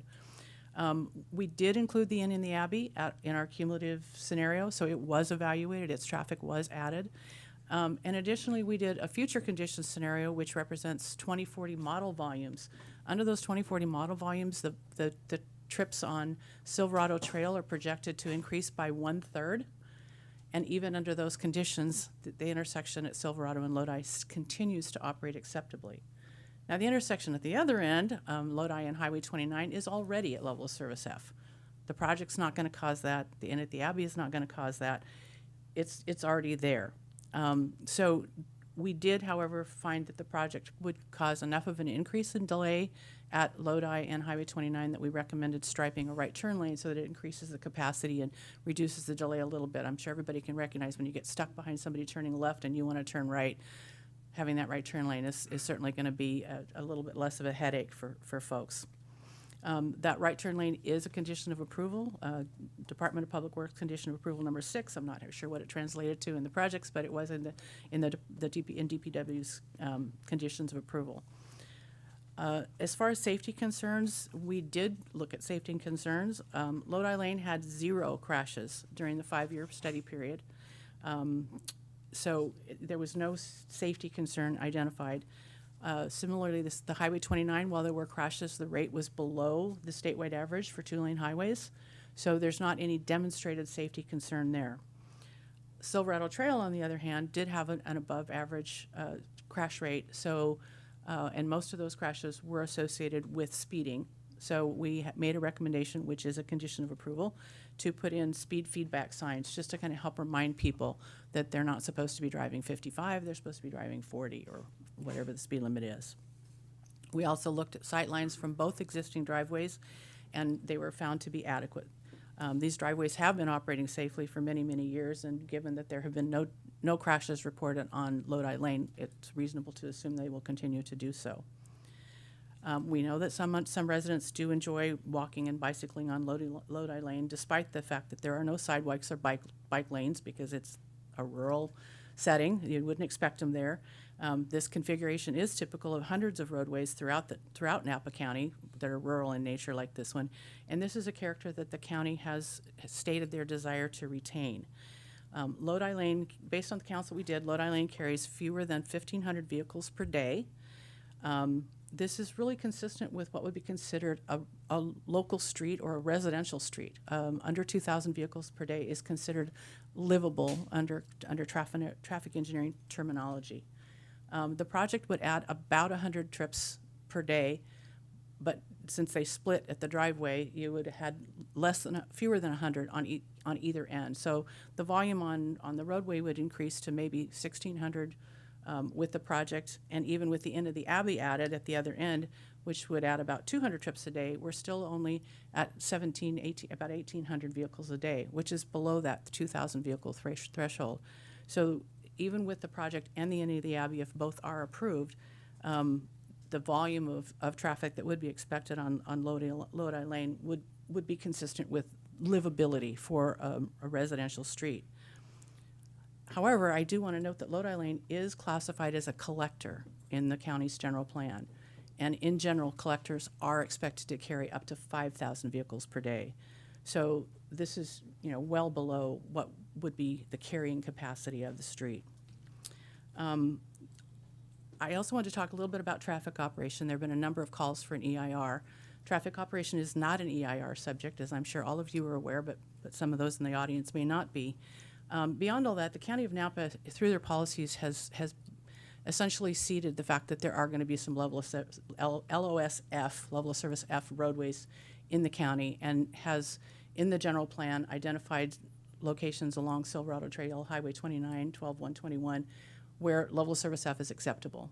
Because to get away from level of service F would require widening to 4 lanes or doing other things that are not in keeping with the desire to maintain the rural character. Policy Circulation 38 calls for maintaining level of service D on arterial roadways and at signalized intersections, neither of which apply to Lodi Lane or the 2 study intersections. So that the level of service D standard doesn't apply to the study area specifically. And in fact, Caltrans no longer even looks at level of service. So the fact that it's a level of service F at Lodi and Highway 29 is not of any particular interest to them.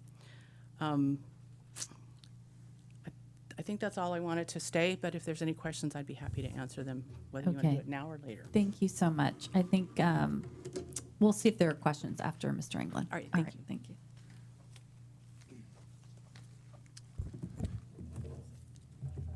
Thank you. So I think what I'd like to do is respond. Yeah, this is kind of the boring part. It's the lawyer, but respond to some of the legal arguments and the grounds of appeal, and some of the public comment that we got just now. I want to say I'm not going to go in a lot of detail, point by point. I don't think that's a good use of the time. The staff has prepared Attachment R that responds to the grounds of appeal of Preserve Lodi Lane and Mr. Murphy. And so we fully agree with those, but I do want to hit some highlights. But before I do that, I do want to say that it's a little procedurally, I just want to make a note that we had an appellant who filed an appeal as an unincorporated association, Preserve Lodi Lane, and that's not uncommon. We see that a lot. And so he signed it, and he submitted an appeal represented by Ms. Mintier. And we had always assumed that that group was a group of a certain number of people. And in May 28, 2024, Ms. Mintier submitted a letter commenting on the revised mitigated negative declaration. And she said in it, one of the things that she argued was this levy issue that you just heard about. It's not part of their grounds of appeal, but it was referenced kind of sideways in one sentence in Ms. Mintier's letter. And we had a list of witnesses that included the Yules, Pagandarms, and Scolatis. And so the thing about your appeal procedures is that the chair makes a good cause determination and the grounds of appeal are set, and if you didn't raise those grounds of appeal upon filing, they're waived. And then on Monday, we got a revised witness list in which Mr. Murphy and Ms. Mintier were the only speakers. And then other folks came up and talked about the levy. So it seems that they either were in Preserve Lodi Lane and now they're not. But I just want to note it for the board. I'm actually not asking for any kind of ruling on it. I can handle it. I'm paid to do this. I can answer those questions too.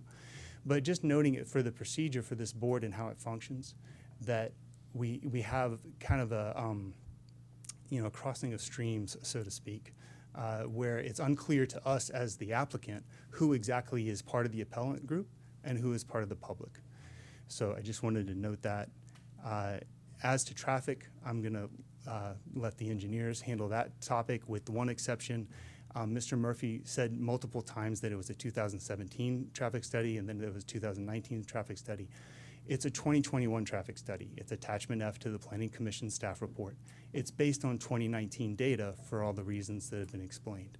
But that's it. That's the traffic report. There's no 2017 traffic report. So I think also I want to go on to water. Also not a ground of appeal by this appellant. We worked really hard to settle the Water Audit California appeal. They mentioned water a lot. But Ms. Mintier has cited the references to recycled water in the revised MND as a reason why you need to recirculate. And her ground there is that this is new. But the problem is it's not new. Recycled water has been part of this project since day one. It was in the Planning Commission staff report. It's been part of this proposal the entire time. The premise that it needs to be proven is not necessarily the case because recycled water is a reliable technology that this board and your Planning Commission sees on a regular basis. It's not anything tricky or uncertain. So it's always been part of the project. It was part of the project that was approved by the Planning Commission. Preserve Lodi Lane did not note it as a reason to appeal. It's not really a change from what was approved before. And apart from that, recycled water is a good thing, so I don't think it's a bad thing. And I'll also say the conditions of approval cap our groundwater extraction. So regardless of whether or not reclaimed water, works or doesn't work, it does. But even if it didn't, our groundwater extraction limitation is irregardless of what the recycled water situation is. As to the levy, again, not in appellant's grounds of appeal, but this is not a new thing. With the chair's permission, I have documents, and I'll have to look up the permit number. These are from the county's files. A 1972 building permit B16728 has greenhouse plans that predate the Duckhorn's ownership. If I could hand it to Madam Clerk, I have a lot of copies. Thank you. It's a simple plan. Shows the greenhouse. It's in the county's files associated with this APN, where the winery was established 4 years later. And on it, you'll see there's what's referred to as a dike, other word for a levee or a berm. Additionally,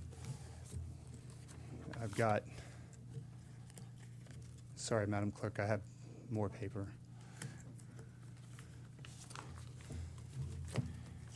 Variance 28081, approved in 1980, also has plans that reflect a berm in this location.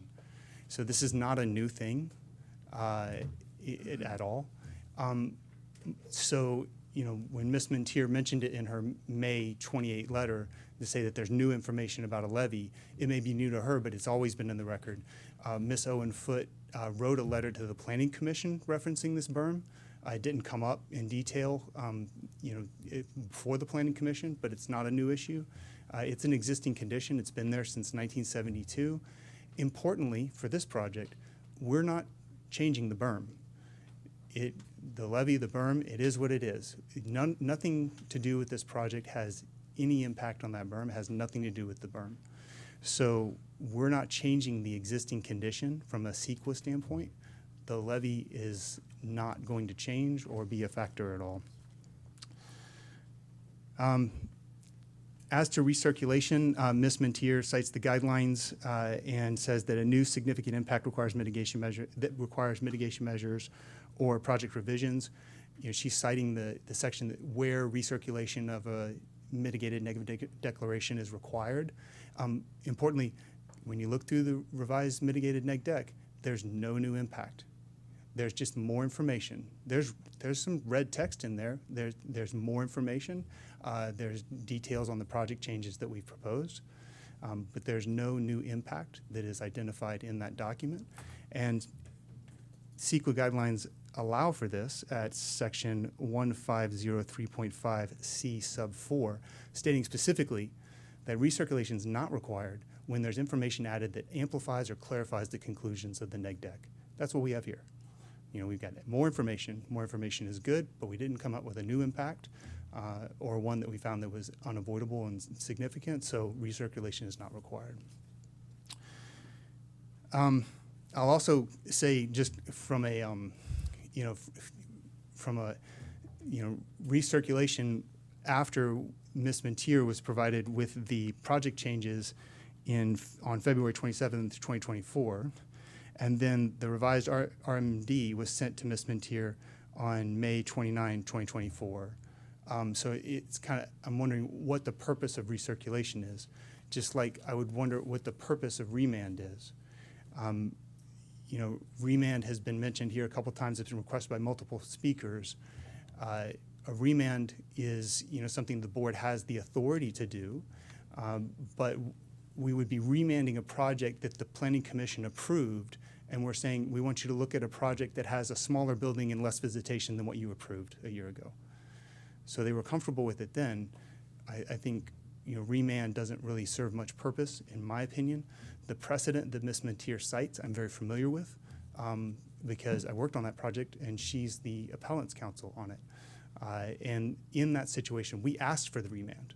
So the precedent that is here before you, or I guess that you're operating under, is that when the applicant and the appellant come together with staff and say, hey, we'd like to remand this before we bring it back to you for a full appeal hearing, you said yes. You didn't remand over the objection of the applicant. A few things I'd like to cover in the public comments.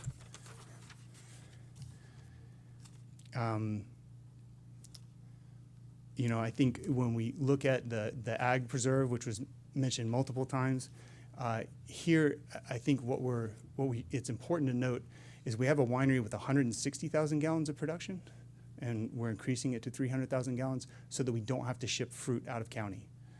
We're voluntarily offering to give up any grandfathered rights in the 75% rule. I don't know of another winery that's offered that. You know, I don't think we're advocating for a policy change along that line, but what we are saying is we say that this is for Napa fruit, and so to back that up, we're offering up this change. And I think legally it's not something the board can require, but it's something we can offer. And then lots of comments on the levy, but again, we didn't change that. And Ms. Owen Foote has referenced the levy. Her property is in the floodway designated by FEMA, so I'm not surprised that it floods. There was some commentary that our project will put fill in the floodplain, and that's not the case, as the plans show. Our west winery is outside the floodplain. It's actually why it's a better place to site it there, so that we don't have to put fill in the floodplain. And I think that's most of what I had to say. I think, what you heard from Zach, and I think it was genuine, was that we worked hard in this process.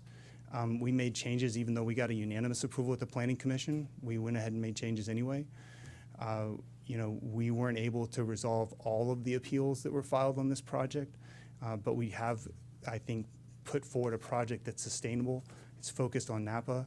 It's focused on a winery that has been here for a very long time, and we'd like to see it continue into the future as a successful venture that can process Napa fruit. We have vineyards all around us on Lodi Lane. The Pagandarms have vineyards. Mr. Murphy has vineyards. That fruit has to be processed somewhere. Why not in American Canyon, or why not in the airport industrial area? Because Duckhorn wasn't founded there. It was founded here.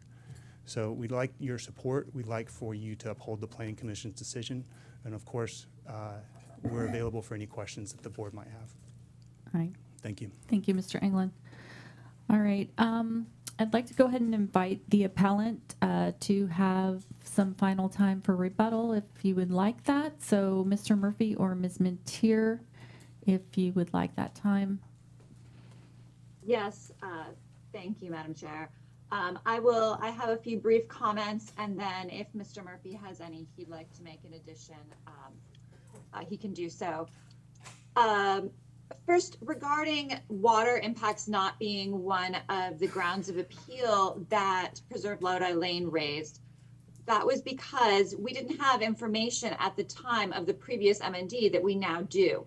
It was the water assessment that was provided in January 2024 that showed for the first time that this project requires more water than it's allowed to use, which would be a significant impact, and thus mitigation is required in the form of requiring recycled water for this project. And that's specifically the reason that we have advocated for recirculation of the M&D, because that new impact was disclosed for the first time in 2024 after the Planning Commission approval. And the water analysis from 2024 discloses that impact, but the M&D did not address it, and that needs to be addressed, and the recycled water is necessary as a mitigation measure, and that should be addressed in a recirculated M&D that allows for all of the public to submit full comments on this, not just the limited 3-page comments that we were restricted to on this.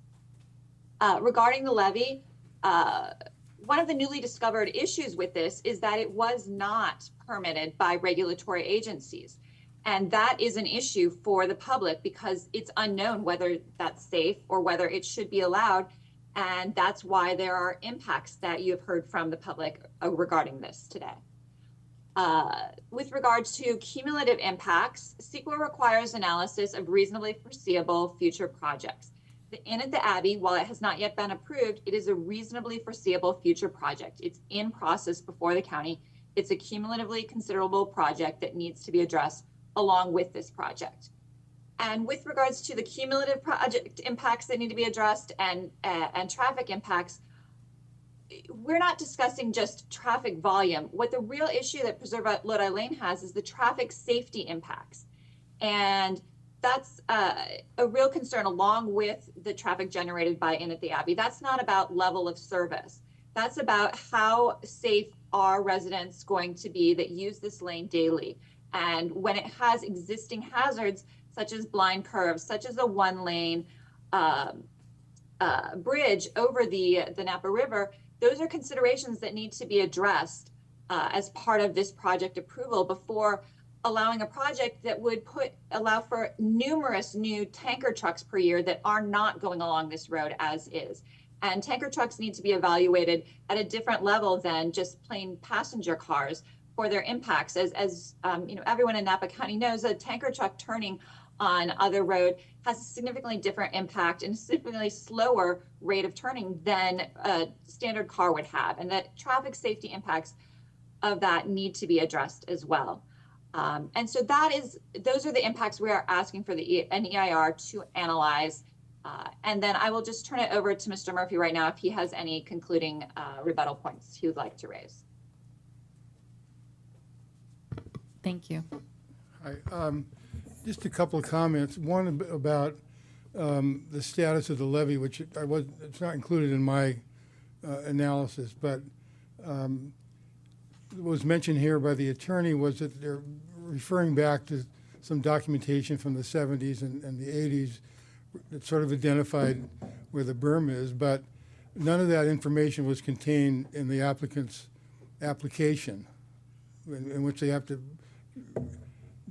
identify the historical things that have occurred on the property. That wasn't mentioned at all. And in terms of the traffic study, it's not an abstraction to those of us living there. I mean, I don't know if anybody's been there since the Vine Trail opened, but Lodi Lane now is one dangerous place to be, trying to keep an eye on all those people on the bicycles who don't stop at the stop signs. And if you look north where the entrance to the Inn at the Abbey is going to be, you can't even see people. They just sort of all of a sudden pop up. And that's just going to be exacerbated when a hotel's built. And I think one other observation, the Duckhorn application referred, or some of their support documentation, referred to the Inn at the Abbey repeatedly in it, that it was part of the dynamic of what's going on there. And to pretend that it's not an integral part of this situation or will not be done, I think is a mistake and really unfair to everyone. I think the EIRs ought to be linked together, frankly, one with the other, so that we understand what's going on, because the impact of the Inn at the Abbey alone, the numbers that have been cited are just silly. There are 79 rooms on both sides of Lodi Lane that will be lit up at night, and the amount of traffic of people staying in the 29 rooms on Lodi Lane and having to cross the street to eat and to go to the bar and wine taste and so forth is going to be a constant deluge of people and congestion, and exacerbated again by the tanker trucks that are coming up there to have to turn left or right to get out of there, and it's going to affect the people on the Vine Trail and all the people that are staying in the hotel. So with that, I know this is somewhat of a difficult decision, but I think as evidenced by some of the people, the personal stories that were told here today, there's real human consequences to this. And the fairest way, the most important way that it can be resolved is to allow, as an example, some of my commentary that I submitted, because I'm an appellant, is basically will be erased if turning down the appeal. It will never be considered as part of of the discussion for what's going on here. And I've identified many, many things in the traffic in detail that should have been considered and are not going to be considered now. So that's got a big hole, and to resolve that properly, we need to bring it back and let the chips fall where they may. But let's get all opinions in, let's get all different perceptions of what's going on accounted for and responded to and treated objectively, and then we'll live with whatever it is. That's just, but we want to at least have that opportunity to make that happen. Thank you very much. Thank you.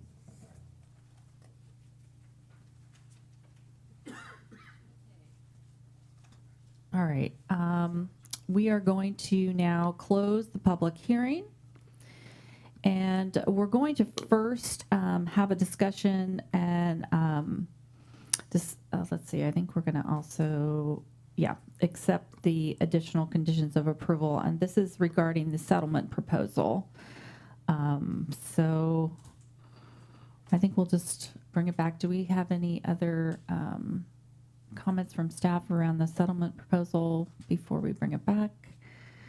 And okay, anyone from the board wish to start the discussion or have any questions for staff?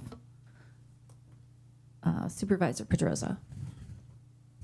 And I won't go straight to my comments as I did last time, so I'm going to start with the question. So on the production component, maybe a question for staff or the applicant. I want to make sure I understood what's being proposed. So there's current production now.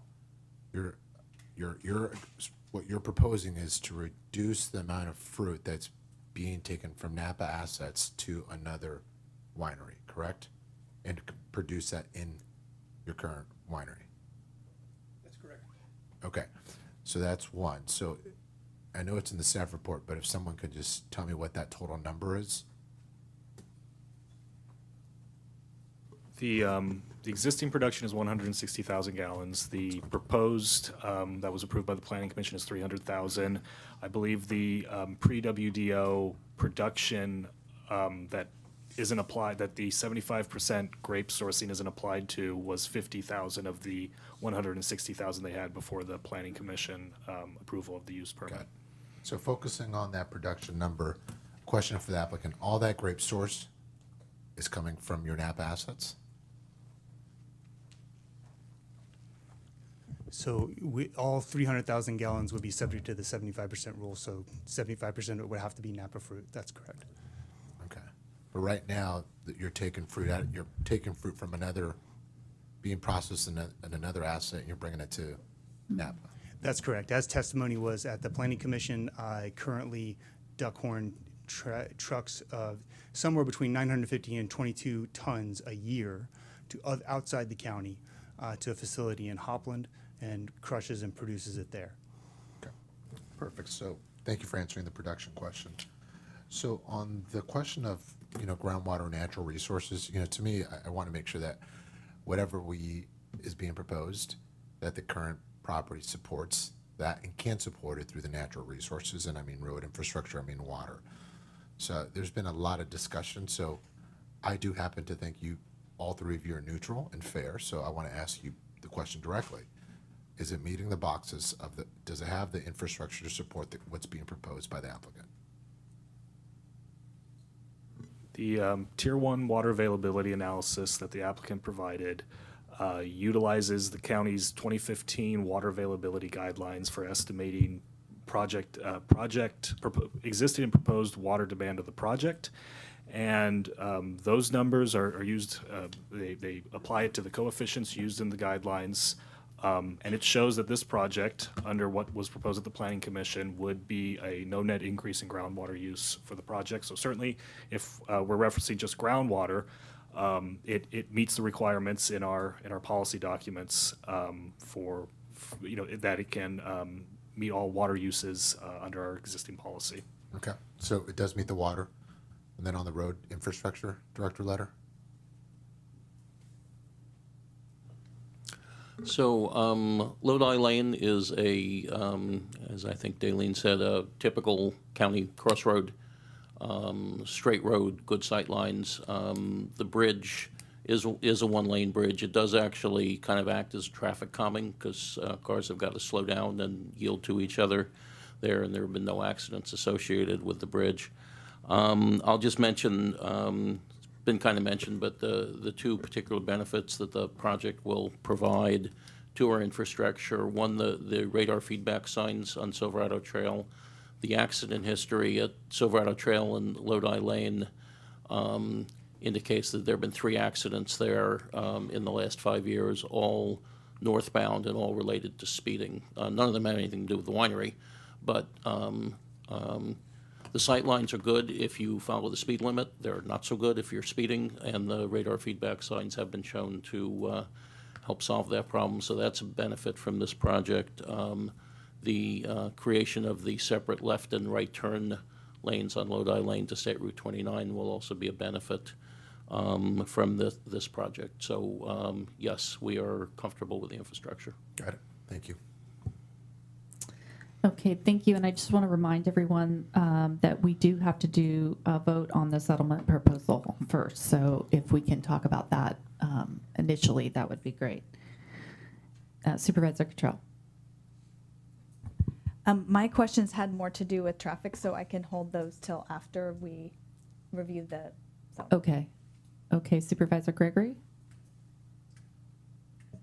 Same here. I didn't have any questions now regarding the Okay. settlement. Okay, if I don't have any questions or discussion on the settlement proposal, I will entertain a motion to accept the settlement proposal and waive the preparation of findings and adopt the additional conditions of approval. So move. Second. Okay, moved by Pedrosa, seconded by Gregory. All those in favor, please say aye. Aye. Aye. Okay, that is the final decision by the board, and that does dispose of the water audit appeal. So now we can go ahead and go back and talk more about the PLL appeal. And Supervisor Cottrell. Thank you, Chair. And, you know, I appreciate, first of all the neighbors who are here today because you have firsthand experience on that road. And I know for me, as I look at the traffic study, that's a lot and it's technical. And Ms. Whitlock, it was so helpful to have you come up here and give us some more specifics sort of in a shorter nutshell. So I have a couple of questions that go to some of what you shared and I think some of what we heard from Ms. Mintier. So first of all, just to make sure I understand what are conditions of approval, I think we've got those 2 speed feedback signs will be conditions of approval. The westbound striping improvements. So I had a question, will the eastbound striping improvements, creating that, the right turn lane, is that for the, I think I'm looking at Ms. Whitlock, so maybe she could. Okay, great. Ms. Whitlock, if you could come up and help us out here. Thank you. So just a question about if the right-hand turn lane is a condition of approval for both the west end and the east end, or is it Just at Highway 29. just to Highway 29? There's not one at Lodi Lane. Okay, got it. Okay, thank you. But that end would have the 2 speed feedback signs. Correct. Okay, okay. And then 2 other kind of buckets. One of the items I noticed in the staff report was when talking about, you know, the volume of traffic. We're hearing about the trailer trucks, but I think it says in the staff report that it's estimated that 2 to 4% of the traffic would be heavy vehicles, and that we heard a comment from Ms. Mintier about those need a different level of analysis. So could you speak to that? So actually, the traffic analysis does include 2 to 4%, depending on the roadway. So we did include heavy trucks as part of our analysis. We don't always do that, but because this was a particular interest for Napa County, that was included as part of the analysis to determine how that would affect operation. Sometimes if we have like an industrial use that is particularly heavily geared towards big trucks, we will do the analysis using passenger car equivalents. However, with a winery, the biggest component of their trips is the visitors. So it's almost all passenger cars. Out of 100 trips a day, they might generate 2 truck trips or 4 truck trips, but it's over 90% are going to be passenger vehicles. So they're not the big component for this kind of project. But we did do the analysis with a truck utilization factor based on count data. Okay, so that's helpful. So you're saying, A, it's a small percentage, and B, this traffic study addressed that. Correct. Okay, thank you. And then the other question I had, and I'm not sure if this is better for Mr. Lederer, but this conversation about a historical requirement for a left-hand turn lane on Silverado Trail northbound that was the subject of a road and street standards exemption request. So I'm wondering if someone can help us understand what circumstances needed to be met to meet that exemption. Yeah, I can take that one. So when the winery was first created back in the late 70s, early 80s, the driveway for the winery was on Silverado Trail.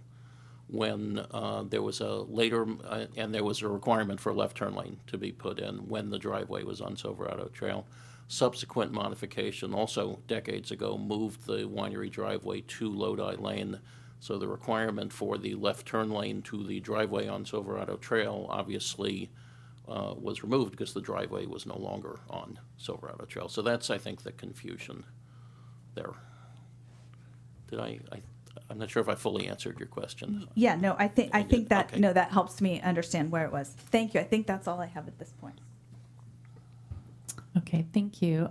Supervisor Gregory. Thank you. So I want to just address some of the comments about the traffic study and ask a question one more time, because I still got conflicting testimony.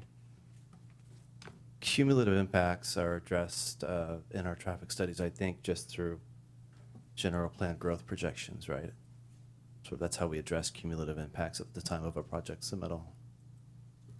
I'm actually going to let Ms. Whitlock address how she addressed it in this specific. Yeah, and I'll cut to the chase. The question I'm asking is, it sounds like you voluntarily included the Inn at the Abbey traffic projections into your study. Well, I don't know if it was voluntary, but yes, we did include the Inn of the Abbey. Okay. We were asked to do a plus approved projects, and even though it wasn't approved and still hasn't been approved, we did include that because it was the biggest project known in the area. But one of the questions that routinely comes up about traffic volumes has to do with, oh, well, did you include this project, that project? Like I said, we used a 2040 model growth projection, which those numbers are like 33% higher on Silverado Trail. I mean, those volumes are huge. They would absolutely include the Inn at the Abbey as well as anything else that nobody has even thought about yet. So, those long-term projections really cover worst-case conditions, and that was the only scenario under which the project had any effect on operation that would be considered adverse or unacceptable by the county standards. Thank you. And, well, thank you for it, because we got some testimony in rebuttal that it didn't quite agree with that. So it was included. Using 2019 data, the last year before COVID, and then we did come back in a big way, I think around 2022. But it still seems 2019 data is a conservative set of data to use for a traffic study. It was certainly the best option we had in 2020 when we were preparing the study.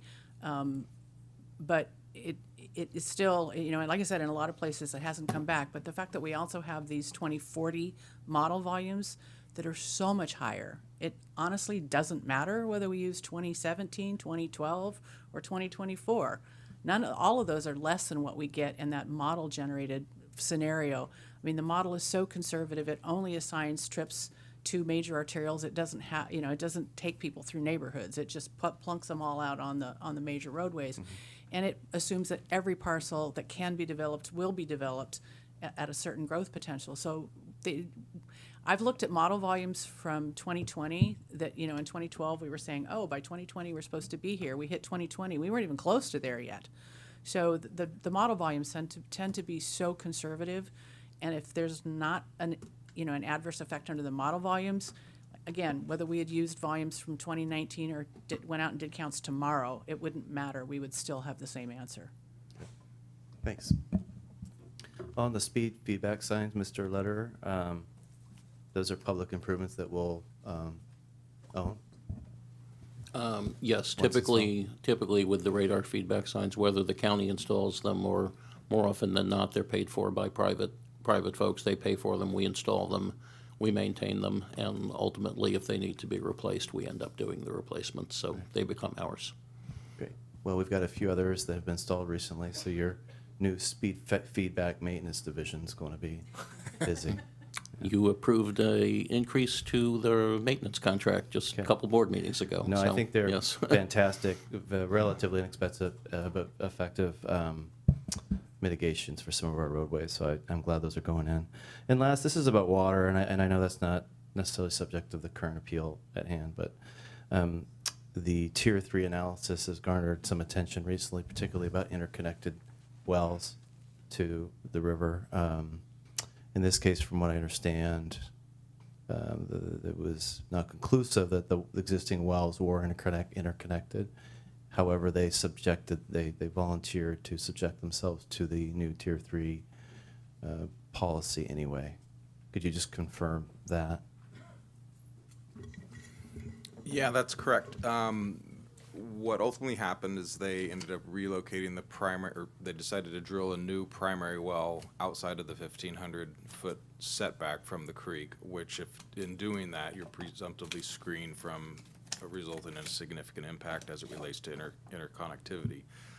In addition, they also reduced the volume of water being pumped from well number 1, which will become the former primary well. And is located adjacent to the Napa River, and the concern was that it may have been connected to it. So in the event it was connected, the impacts to that have been reduced or will be reduced. So ultimately it's an improvement from that perspective.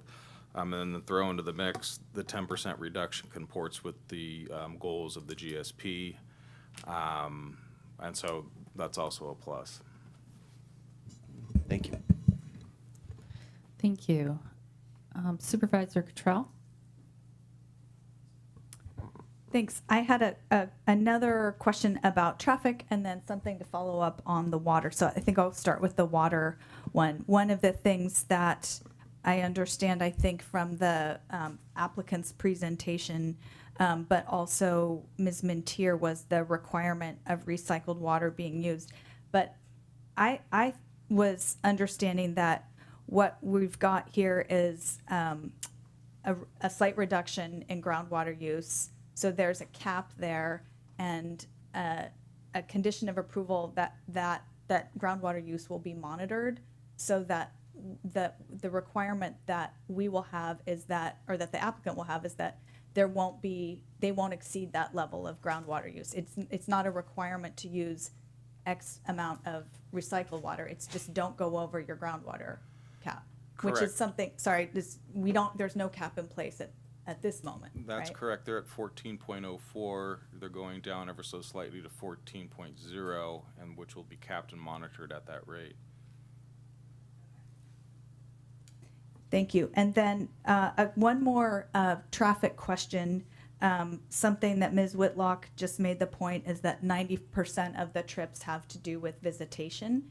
And so when I had talked with the applicants most recently, was talking about how ways that the winery operations could route people so they're not crossing Lodi Lane. You know, so if someone is leaving the winery and going south, they would head out on Silverado Trail and take a left from the winery and right on Silverado Trail. Is that part of a condition of approval, or is that something that we can, and I don't know, Ms. Whitlock, if that was something that you had a recommendation on?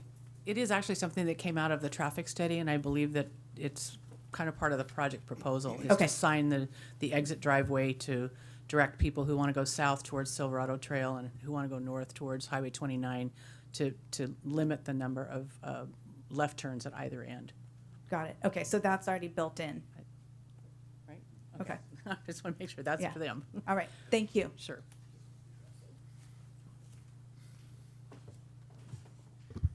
Thank you. Supervisor Ramos?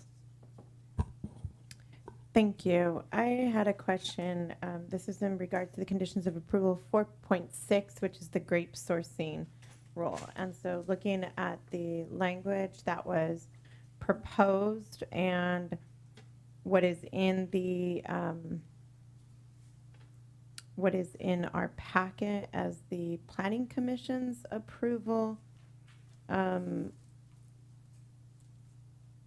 my question is, are there modifications that we are seeking from the Planning Commission as opposed to incorporate the settlement agreement between Water Audit and the project applicant? Because I just want to make sure we're reconciling the language. Is it the same, Mr. Anglin, as what was in your letter dated the 16th? I think there's a couple of words that are different, so. The language that we put in as a proposed condition 4.6 on grape source, I took from one of the wineries that's been approved in the recent past. So I took that to be the standard condition of approval for new wineries on grape source, so I parroted that language. As to its compliance with the settlement agreement terms with Water Audit California, Mr. McKinnon's aware of all the changes that we made. So, and there's no condition of approval that we propose to change in my most recent letter that is also being changed by the water audit settlement. So there's no conflict there between the water audit settlement and the language that we're proposing as to grape source. I don't think that Mr. McKinnon cares that much about grape source. He expressed as much to me in our call.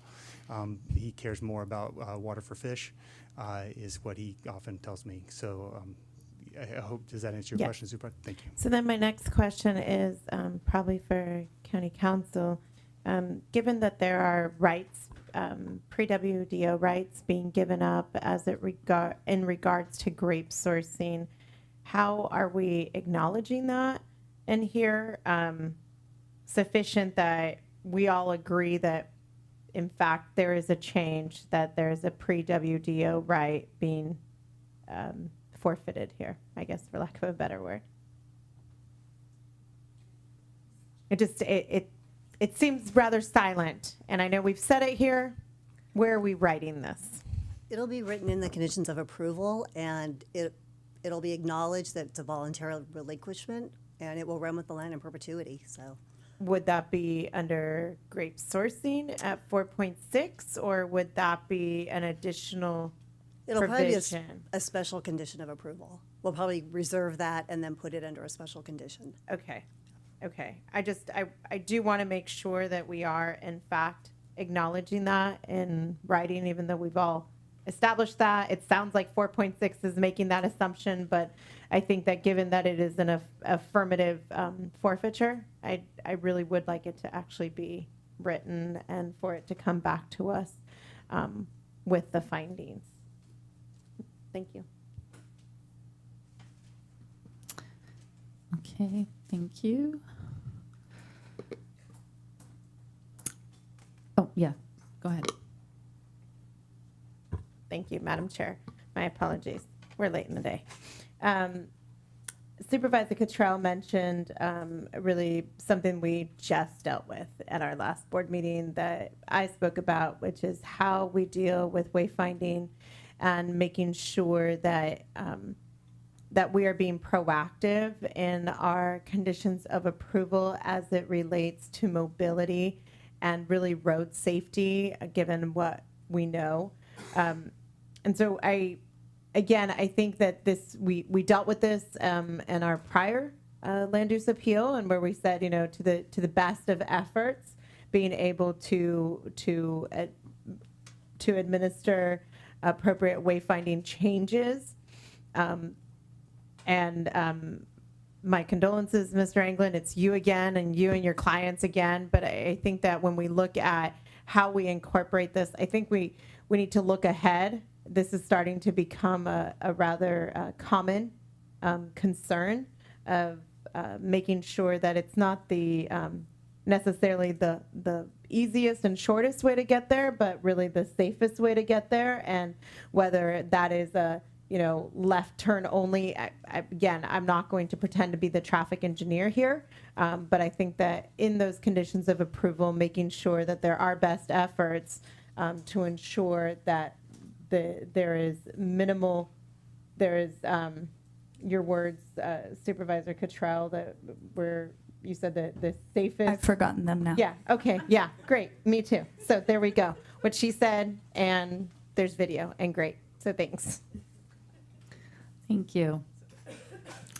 I did want to make the comment that I really appreciate the leadership of the Duckhorn team in terms of, going to all private appointment only, and also the grape sourcing. I think it shows great leadership in the industry, and so thank you for doing that. It shows a real commitment to Napa Valley and Napa Valley fruit and Napa Valley wines. So I think that deserves amplifying. If there is, is there? Oh, we do. Supervisor Cottrell? Supervisor. Yeah, are we? We there are, if questions? that's what you'd Okay. like to do. I Yeah. just was going to entertain a motion if there was not any further discussion. Yeah, I will, first of all, echo Chair Gallagher's comments about Duckhorn's decision on the 75% rule. I think that shows a commitment to the spirit of the WDO and our goals as a community, and why wineries are accessory to production or agriculture growth in the first place. The goal is to sell wine here made of mostly Napa grapes. So that is an important goal that's being accomplished here. I want to again say thank you to the neighbors. These are challenging processes to go through, and it's not something that we're used to in our daily lives, and it's not easy to be in opposition to something. So, Mr. Murphy, I appreciate your efforts here and your sentiments as well. One of the things I like to do when we start out with this is just remind us what we're guided by. We have our zoning and our ordinances. This project is in the Ag Preserve, where wineries are a permitted use and with a conditional use permit. This location is on the valley floor, not on a dead-end road.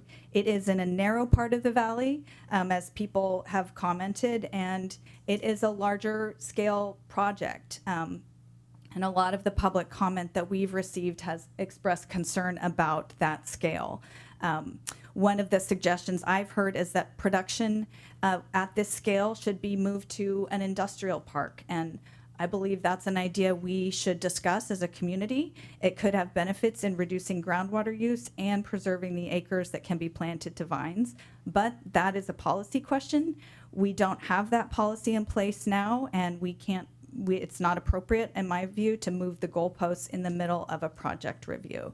This project meets the county rule in terms of winery development footprint. That requires a project to use less than 25% of the acreage, and this one does that. It meets and actually exceeds the 75% rule that would have been required here. And then, that brings us to the traffic and water impacts. I think we've had a good discussion here. I appreciate the traffic study author being here, because that, again, I'm going to flag as a challenging document to understand. People have firsthand experience, and it's hard sometimes to relate that to a more technical document. So we need to have Ms. Whitlock at every meeting, I think. But in seriousness, we do need to spend the time on this. So again, thank you to everyone for making the time. The other comment that I do want to flag is that, a concern as Duckhorn being a publicly traded corporation that could sell or reconfigure ownership at any time, and that is true, and any other winery owner can sell at any time as well. And that is why it is important to remember that entitlements run with the land, and why it's important that we address impacts carefully and build a strong set of enforceable conditions of approval. These conditions of approval are stronger now than even when the Planning Commission approved it at their 3-0 vote, and I believe they do more to reduce impacts. So with that, I am in favor of upholding the Planning Commission's decision on this project. Okay, did you make a formal motion? That was my motion. Okay, the motion, where are we?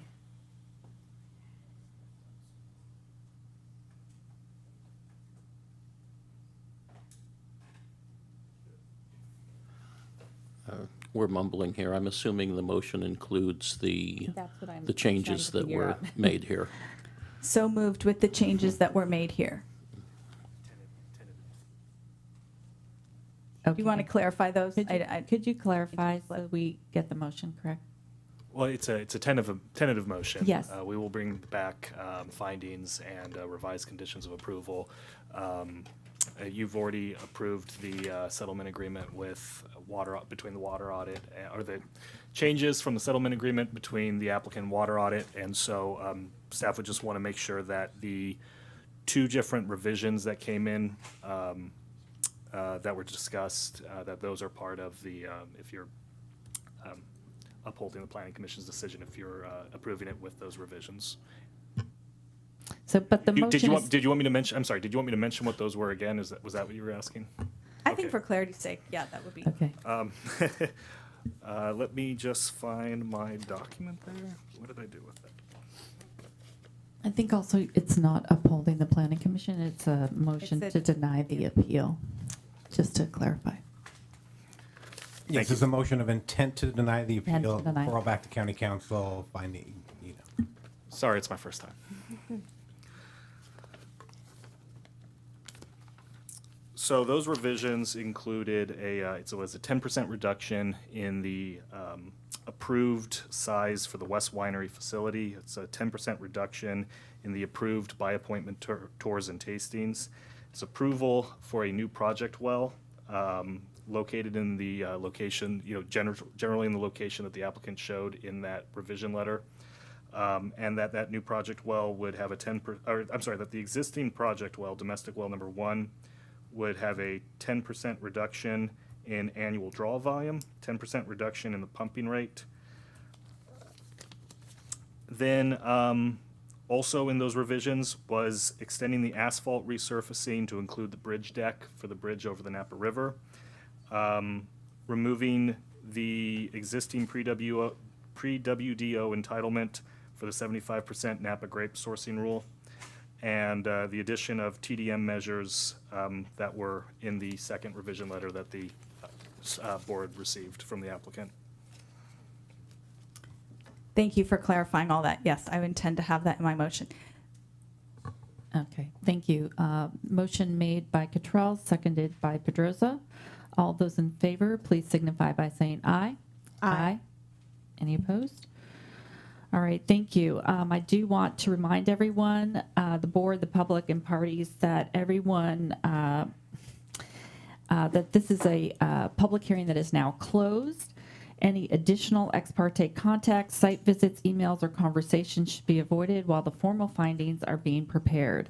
If a board member is contacted by voicemail, email, or otherwise reached out to, please politely remind the speaker that this is a quasi-adjudicative matter that is under submission. Thank you. Okay. We have no closed sessions, and we will move to adjournment in honor of the late Joe Peatman Sr. And we will see you at our regularly scheduled Tuesday, September 10th meeting at 9 a.m. Chair, if I can mention one thing, Yes. just for the record, we're bringing it back on November 12th. Yes, at and 9 we're p.m. bringing, yes, item C, 13C, right? Back on November 12th. Thank you.